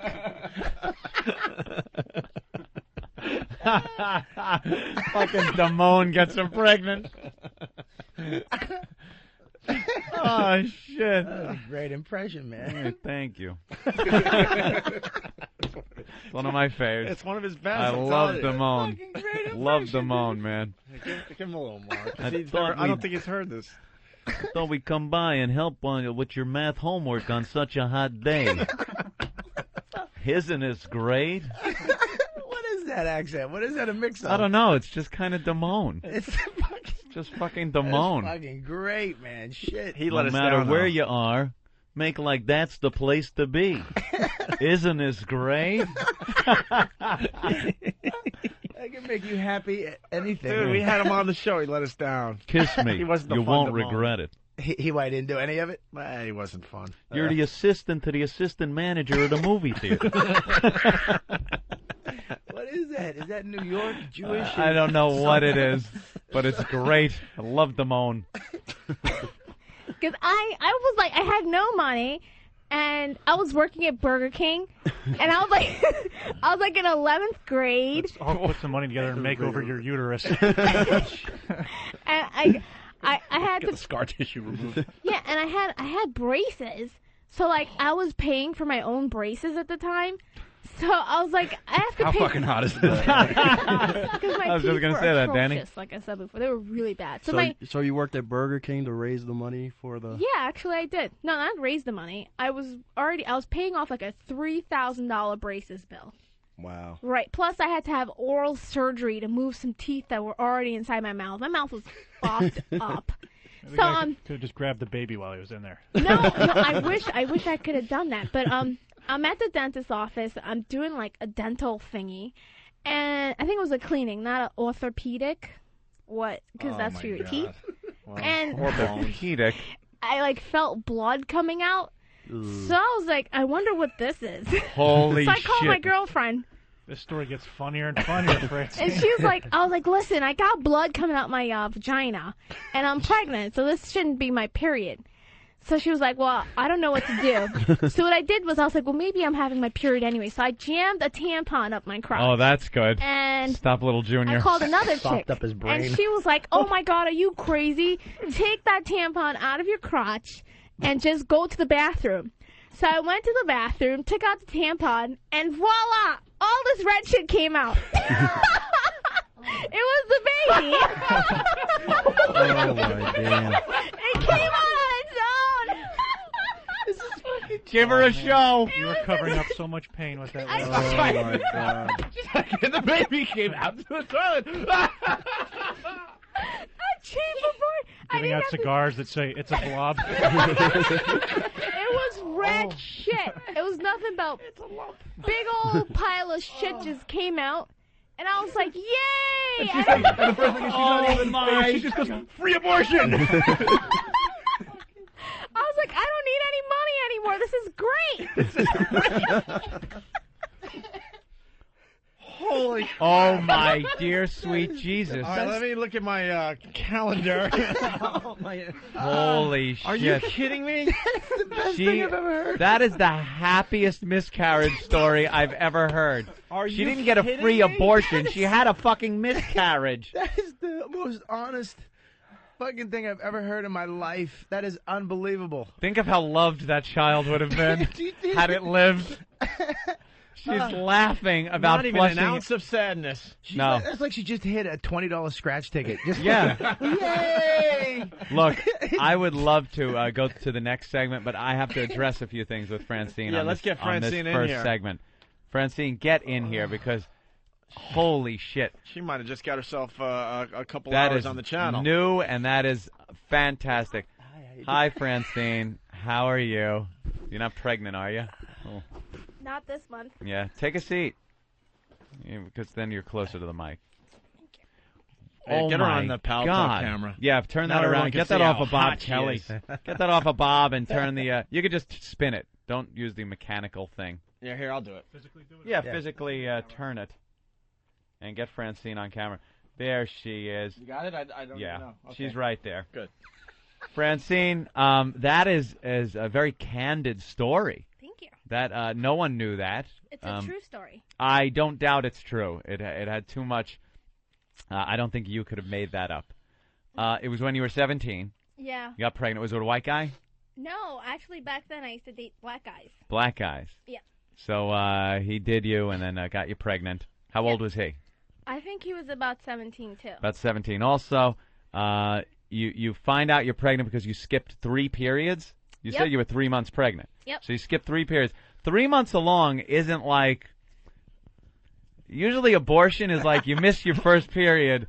Girl goes and checks if she's pregnant. If she is, she gets an abortion. It's really nothing there. You It's a little, procrastinator. the cell is pretty much, It's a little dot. not, yeah, It's a little- divided into a couple of pieces. Yeah. Not, at 3 months, there's some arms and legs and shit going on. You can't fit it into a petri dish. It's at 3 small, yeah. months. It's small, but it's starting to form. You know what I mean? Looks like a gummy bear. Yeah, a little gummy bear. So what made you wait 3 months? Well, I had no money. I really didn't. Did you look into how much it was? Yeah, one of my friends had an abortion at 15, and she told me it was about $250. About $250. Yeah, and she told me it was really painful, so I didn't want to go through all that pain she was talking about. Unlike childbirth, which is a joy. Yeah, just let it ride. What were you hoping for? Oh my God, I got to play that. What were you hoping would happen if you weren't going for the abortion because you couldn't afford it? You were just going to have a kid? Nah, I couldn't have one. So what were you doing? You did realize, even in your mind, that it would keep growing until it came out of you a human being? And Well, I told my friends, and they told me they'd help me with the money. after what? I told them probably 6 more months? no, but I was really confused, and I didn't know what to do. And But why the joy? I mean, let's get right into Wow, this. okay. I Yeah. mean, I get it. This happens all the time, and teenagers and women all over the place are With your sex. are like, oh my god, what am I going to do? Do I have it? Do I have the abortion? Blah blah blah. But why the joy? That's the most shocking part of the entire story. because I didn't want it. You didn't want it. But there was no sadness whatsoever that something was growing like you had. Zero. That's great. Did you know anything That's about such a great chick? Did you know can plant anything your about seed your and own she'll fill body it. and biology and how that works? Well- Like the growing of a baby and things, and that was a miscarriage, and you did know this? Yep, and I walked out with a smile. Did you go to the hospital? Nope.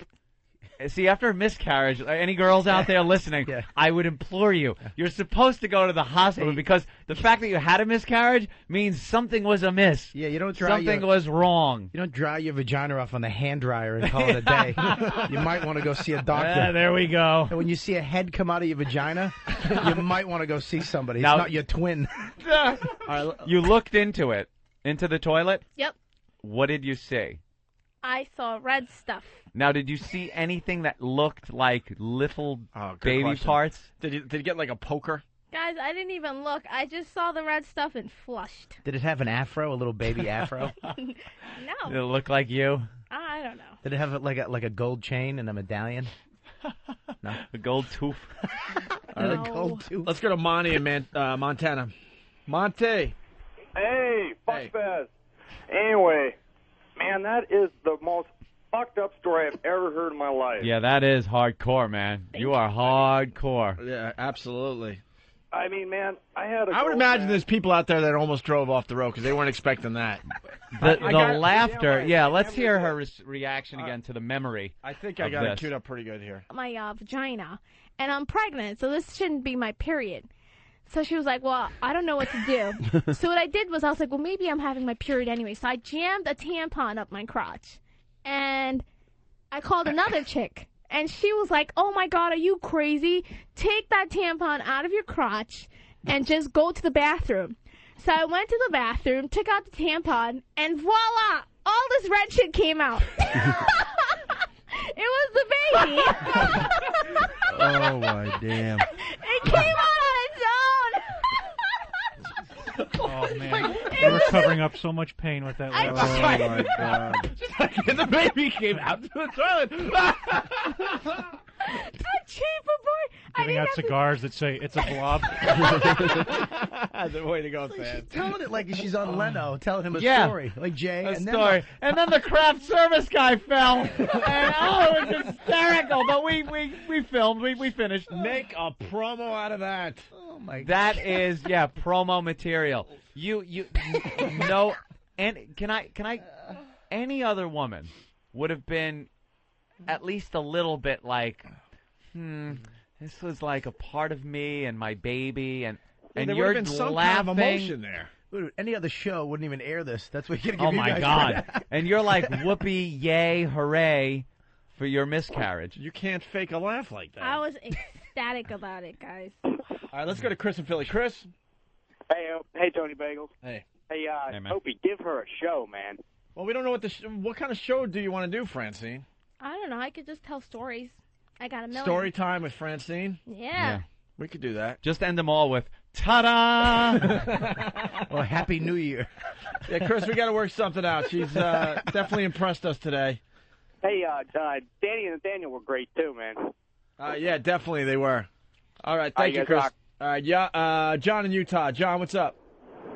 Yeah, if you give her a show, Than has got to co-host it to keep her on track. Yeah. Yeah, that's not a bad idea. Than and Danny should sit in. All right, we're going to work out something with Francine, give her a couple hours. What the hell? Let's go to Craig in Florida. Craig? Hey, what's up, fellas? Hey. Hey, I was so disturbed by that story. I'm coming up the Florida Turnpike. I found myself doing 20 miles an hour on the shoulder just in disgust. I couldn't believe that. That was a surprise to everyone. We had no idea because we didn't listen to this ahead of time. Only Than and Danny knew. And they're like, trust us on this. This is gold. All right, let's go to Scott in Jersey. Scott, what's up? Yeah, what's up, fellas? Hey. You fucking psychotic bitch. Yeah, you guys got to give her a show on Planned Parenthood. That's all I got to say. All right. Yeah, we got to figure out some kind of theme for your show, Francine. Now, we got a second track here called Francine Has Her First Lesbo Experience. Is this worth playing after what we just heard? This one is equally amusing, just in a different way. I mean, that one was more just disgusting. This one is more hot, but equally entertaining. All right. You want to play the second? This is a little long, but she sets it up. She sets it up pretty well. You want to hear this, Anthony? It's a little long.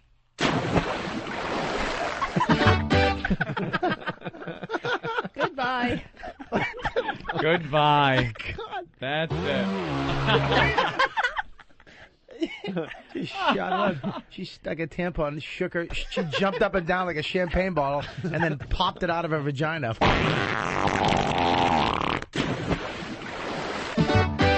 Yay! It did hurt for like 15 seconds. My tummy hurt.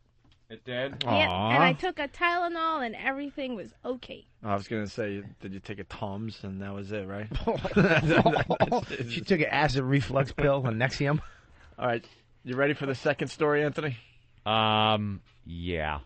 You know what I'm thinking? Because I'm always thinking radio. We should have ended with the first story. Yeah, we didn't know. We didn't know. Who knew that was that? I just don't think that this is going to have the same pop as the first story. There's no way. But we'll see. Let's listen to more of Francine doing radio. So I was like, I don't see what the big deal is about eating snacks. You should just fucking eat it. Now, here's what happened. Years and years later, I think I was like 22. Me and this chick were hanging out in the summertime. Now we're talking. Yeah, so the house is empty and stuff like that. And I think she kind of gave me like the weird, funky feeling that she wanted to do something, right? Like the way she was sitting and stuff like that. And we were just really good friends. Until this day, we're really good friends anyway, right? So we're on the couch, and I kind of like leaned over and just kissed her. And she kissed me back. So then she was like, well, you know, I think if we do this, we should do this right. She's like, I think I should take a shower. So she goes into the shower, and she takes a shower, right? So I was like, I'd never done it before or anything. And I was like, this is kind of weird, but I guess I could go through with it. And plus, I think I was in one of those weird bipolar states for like a week. So, she comes out the shower, and we kissed again. And when she was naked, or was she wearing a towel? She was naked. She came out of the shower naked, and she has a really cutesy body. Like white girl, black girl? She was black. Good question. And she was really cute. She still is really cute. This was in Maryland? No, this is in New York. Oh, okay, I'm not going to say where. So Uptown. Oops. Anyways, so I figured, I guess I've seen enough porn to know what to do from here. So I like gently like touched her breasts and stuff, and I tasted it. It was interesting and stuff like that. But she is like a go-getter. She like puts me on the toilet seat, like where the cover is. Like she puts on the cover, yeah, and she goes straight to the box. Nice. And she starts to eat me out, right? So I'm sitting there like, wow, I guess this is good. Unless she gets a mouthful You know, of baby, and it's I'm not going to like, top the last story, Opie. But for some odd reason, I'm not really like. I was like, I guess it's nice or whatever. So then we went back to the bedroom after the snatch eating session in the bathroom. Were you making a lot of noise? Who, me? Yeah. Yeah, but it was okay. Like I wasn't. She didn't do it good enough for you? She did it good, but I think it was fake. Here's what I think it was. I think she was a little bit more into it than I was. It's almost like you were getting molested or something like that. Kind of, sort of. So we went back to the bedroom and we made out some more, and she ate my snatch some more, and then she was like, aren't you going to do me? And so I'm on the bed like, I had already jammed my finger up her crotch and like did all the ooey gooey messy stuff. And I didn't really think I wanted to put my face down there, right? Well, what was the problem with her box, though? Looks like a wallet. All right, it's just that I'm used to jerking off a guy, and here I am playing with a twat. Yeah, but I mean, you have one. It's not like you don't know what to do with it. You know what feels good on you. Yeah, but it was a little odd. It was the first time, and I was like, I didn't really know what First to time, do. that means it's happened more than No. once. This was only, actually, first and only. Is Danny saying that he'd suck a good cock? Using the logic you just used. You had to think about that for a second. Well, yeah. Well, then in that case, I would. Maybe. Let's suck a fantastic one. Just had to kind of bring that up. Maybe Danny should have a show. Right after Patrice. We all missed the line, by the way. Chester's Liver had it from whackbag.com. She skipped 3 periods, English, math, and science. I must be pregnant. Show me how you suck a guy's cock. The last time I'm going to ask you. Danny. Oh, all right. Show me with your mouth. Back to Francine's story. This happened more than No. The This first was only, time. actually, first and only time it ever happened. So, I was thinking in my head, like, I don't really want to go down there. Like, this is not my cup of tea. I like it that she does it to me, and she's, like, staying on my snatch for, like, hours. But I don't really think I want to reciprocate. So, finally, I give in, and I'm like, ugh. So, she kept asking, so I was like, I guess I'll fucking eat the snatch. But I was like, there's no way I'm going to eat it just like that. I was like, hold on, I got to get Saran wrap. And hot sauce. Oh, my God. I couldn't do it. It was too ooey and gooey. in my fingers. What did you do with Saran wrap? So I put the Saran wrap over her vagina. What the? This is fantastic. You Les, hold fucking put Saran wrap. Oh, do you know how insulting that is? All right. That you had to wrap it up like it was trout? All right, this is what's going to happen, Francine. It's going to be story time with Francine. Opie's brain is going right now. Oh, without a doubt. You give us a list of stories you want to tell. Okay. And when we feel comfortable that you have enough stories to tell, you have 2 hours on 202, baby. Because this is fantastical. And Than and Danny will be sitting in to keep you on track. Yeah. Because they did a great job as well. Can I give a tease? I rate myself with a dildo once. Ooh. This chick, I've never met her in my life. But she's normal, right? Yeah. Like she's not like off the street or nothing. See, no. See, this is the problem now. That's like radio gold. So now you're gonna probably have to tell that story in a few minutes here. After we finish with this story. I love her. The story.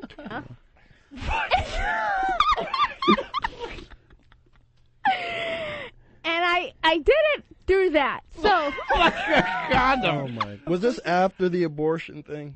Yeah, I was 22. You're just so, you're just all safe and. But here's no. We've known each other for a really long time, and I know she's like a health fanatic. And she was fine with this. Yeah.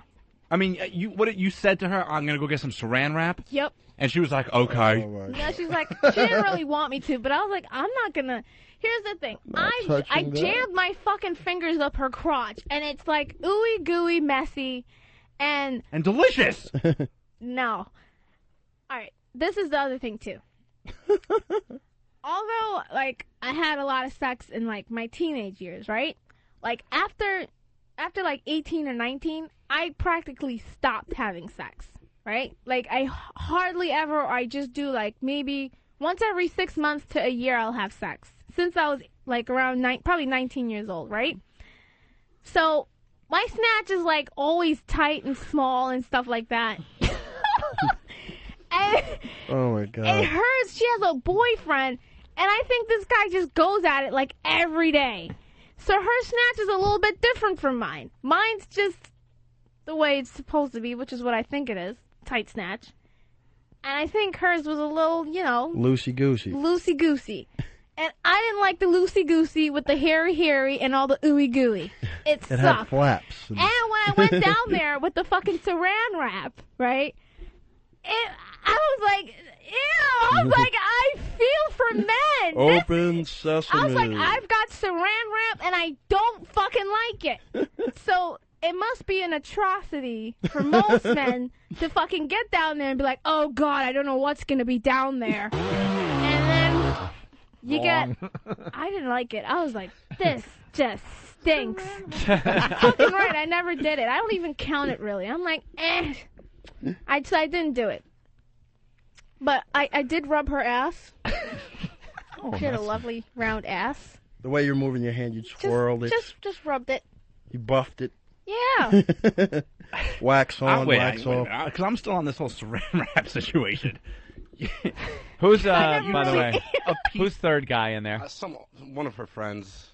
Gotta go. Yeah. Cannot be part of it. Yeah, he will totally not be trying part to of the overtake. Story Time with Francine radio show. Mr. Wants Attention guy. It's not about him. That's right. It's about Francine. You're right, Anthony. Don't want to hear this guy trying to put in his little hack jokes. Yeah, well, actually, Francine told me that he's a comic. What? Well, yeah, he's a lot more talkative on stage. Well, let him be talkative on stage. Right. Because he's trying to make a gag every time you say something. He doesn't have to constantly be talking with every word you say. Oh, okay. Jesus Christ. Here's the end of the story. I never you really took a piece of Saran wrap. Yes. How big of a piece did you was it just enough to cover, or was it like thigh to thigh? Good question. It was probably about this big, so it was probably enough to go thigh to thigh. Because I'm telling you, the way I was feeling it, I was like, there's no way my mouth is going down there. Fuck it. And I don't care what she says or what she does. I don't want to do it. I think it's a good idea because I wanted the experience of being with a chick. And it was nice, and I was in my weird little state. And I think it was a good experience, but I'll probably never do it again. There it is. Wow. That is amazing. Can I tell what another addition to that story? Okay. All right. After that incident, she actually came over to my house when my mom was away, and she brought her boyfriend because I told you, she's really, really into this thing. So she was like, my boyfriend wants to see us fuck. So I was like, didn't you just get it? I don't want to do this anymore. Yeah, I brought out Saran wrap, for God's sake. Did you put that a hint? A Ziploc on his cock? And her boyfriend, he was all right. So I went to the bathroom. I came back to the living room, and they were fucking in my living room. The nerve. Jeez. Right in your living room. Right in the living room. And what did you do? I was like, could you guys take that to the bedroom? So they went to the bedroom. They were probably thinking, yeah, we're all going to the bedroom.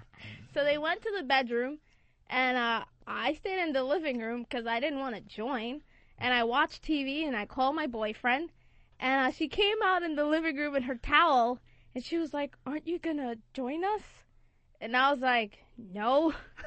Oh. So she had to go back. You ready? Oh, wow. That must have been an awkward thing. That's a They're in little the awkward. bedroom, and they're like, is she coming? I don't know. Maybe she's out of Saran wrap. Go to the store. Maybe tin foil. Maybe she went to White Hen. Wax paper. That's all you have is like a blue tarp from over the pool. You guys, we might have the line of the show from Adam in Nebraska. Right? We're trying to find a name for Francine's radio show that she's going to do soon on 202. Adam. What's up? I got one. All right. Tissue time from the hood. Yeah, tissue time. Human tissue. Yeah, everybody likes whacking off to a good miscarriage story. Yeah. Miscarriage with braces. Thank you. Yeah, just a picture of you, all young, with your braces on, miscarrying into a toilet bowl. But cackling. And laughing about it. And flushing. And flushing it down. Bye-bye, Junior.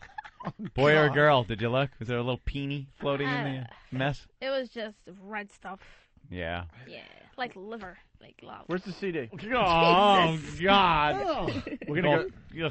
You know, this is crazy, but we're gonna play it a third time. This is disgusting. Gotta hear her description. She just said a liver came out of my vagina. This is so perfect. It's not the whole story. It's the last minute. Pretty much right before the big punchline. We'll go to break with this and continue with Francine and Bob Kelly. Bob, we promoting anything today? Tourgasm, HBO.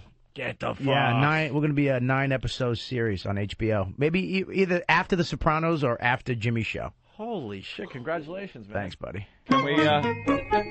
Let me see if I can find it. Yeah. Can we play this real low in the background? Yeah, of course. Turn this down a little so it's low. Yeah. Happy music. All right, ready? Yeah. We'll go to break with this once again. Story gets funnier and funnier, Francine. And she was like, I was like, listen, I got blood coming out my vagina, and I'm pregnant, so this shouldn't be my period. So she was like, well, I don't know what to do. So what I did was I was like, well, maybe I'm having my period anyway. So I jammed a tampon up my crotch, and I called another chick, and she was like, oh my God, are you crazy? Take that tampon out of your crotch and just go to the bathroom. So I went to the bathroom, took out the tampon, and voila! All this red shit came out. It was the baby. Oh my damn! It came out on its own. Oh man, you were covering up so much pain with that. Oh my God! The baby came out to the toilet. Giving out cigars that say it's a blob. It's time for everyone's favorite game show. Match Wits with a Half-Wit. I don't get it. Starring Francine as the Half-Wit. And Master of Ceremonies, Anthony Bert Convy-Hair Cumia. With subjects like famous women in history. Do you know who Helen Keller was? Is she a star?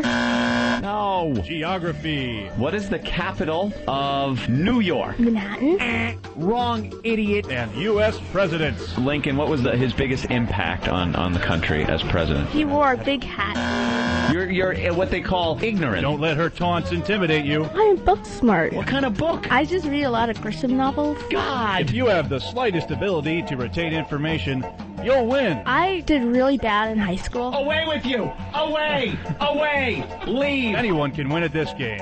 Right, Francine? Amen, sister.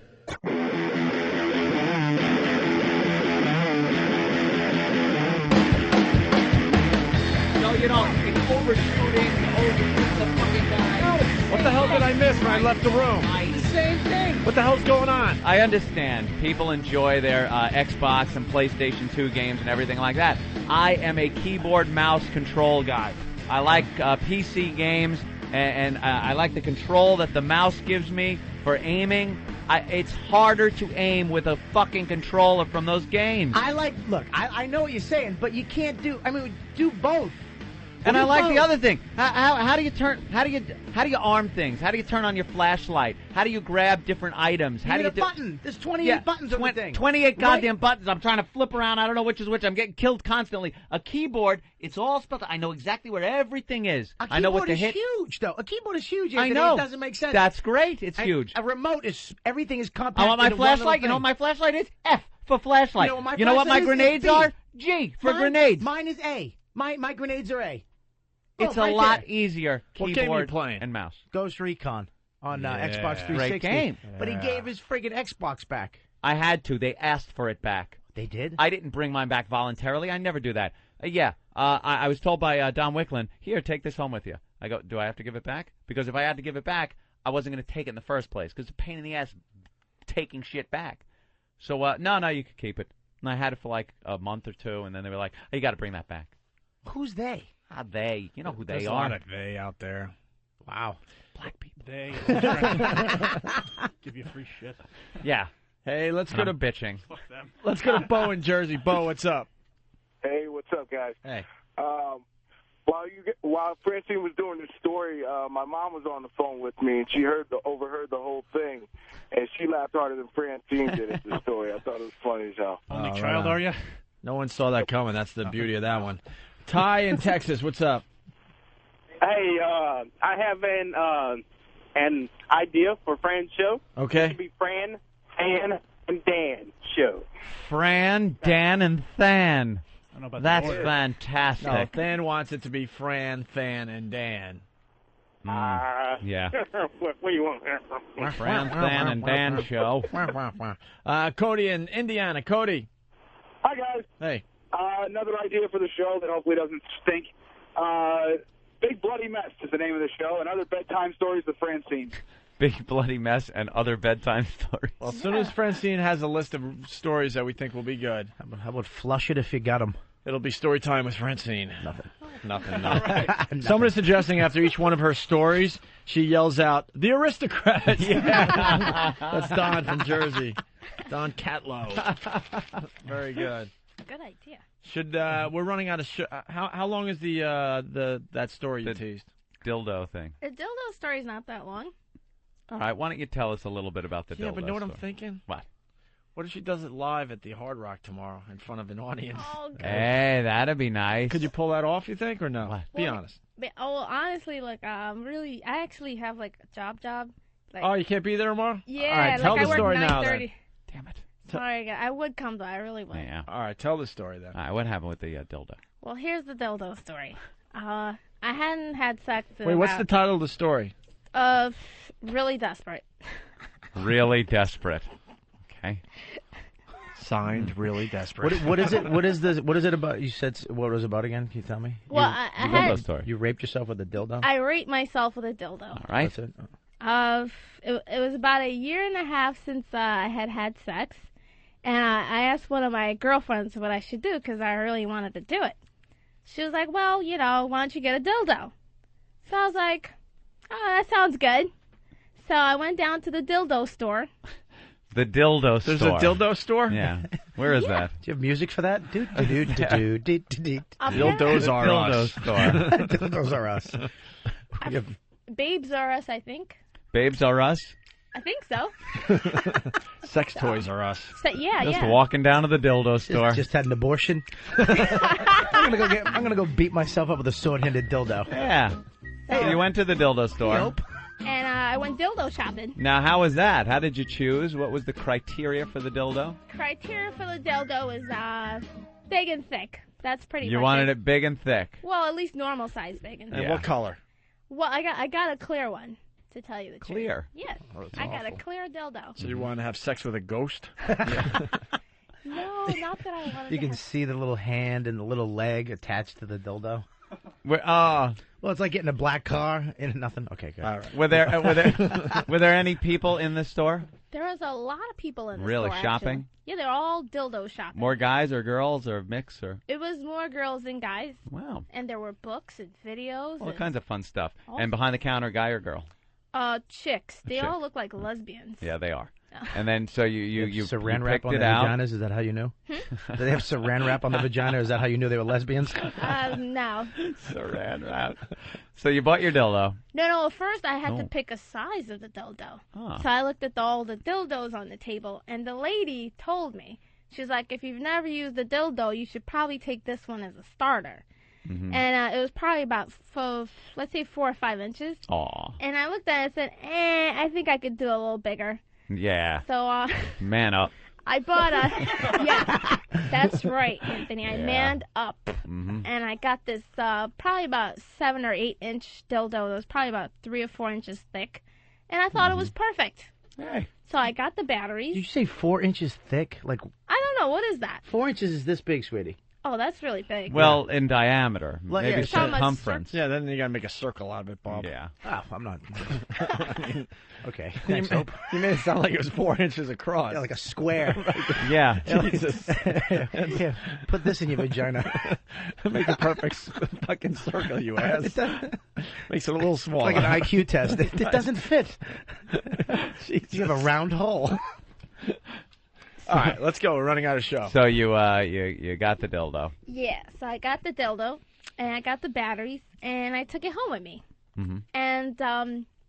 And the lady had given me like these little cream thingies to make it easier for the Lubrication. Penetration. Yeah, Right. the lubrication stuff. So I got home. How'd you set the mood or set up your room or yourself? What did you do? Well, I put on classical music. Uh-huh.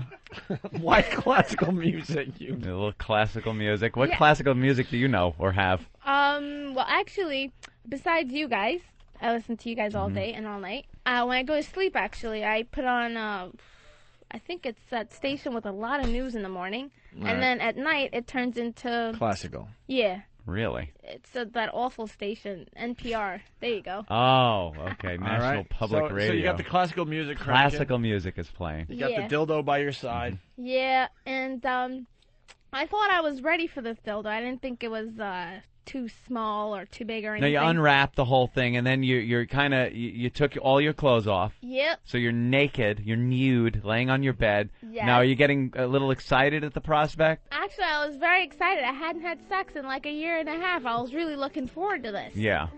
So, so I took the lubrication and I rubbed it out around my vagina. Yeah. Because I thought that's what you should do.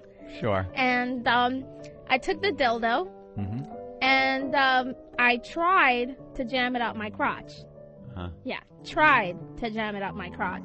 It would not go in Why? because it was too big. Yeah, well, and she hadn't had sex in a year and a half, so... So her a little vagina shrinkage, shrunk. probably. Sure. The vagina Now- had shrunk enormously. Was it jamming from lack of lubrication or just pure size difference? Pure size difference. You couldn't stretch? It wasn't stretching, not very well at least. Gee. Should have got a So- hammer. Knock it in. Take a few whacks at it with a lump hammer. Or a mallet from that. Like a cartoon. Thump, thump, thump.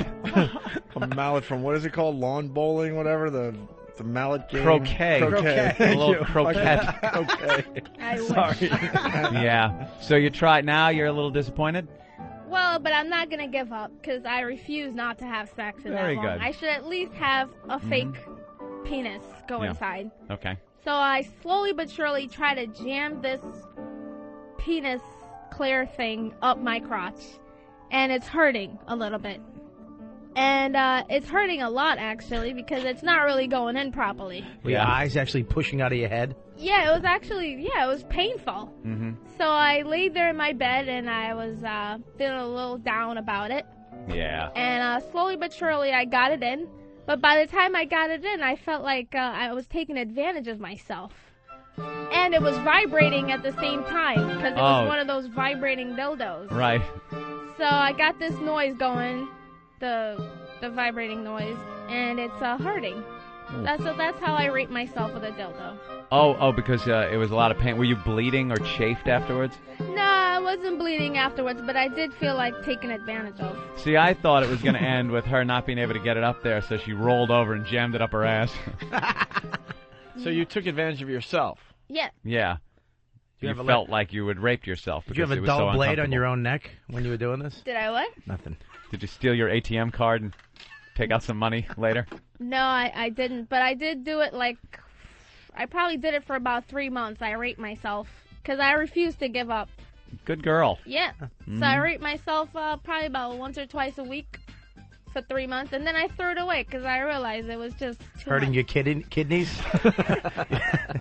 All right, let's hear it for Francine. Francine, wonderful. You gave us a hell of an hour. Story time with Francine coming to High Voltage sometime soon. Let's go to the phones and say hi to Nighthawk. Nighthawk. Yeah, I want to play what I learned on the show today. All right.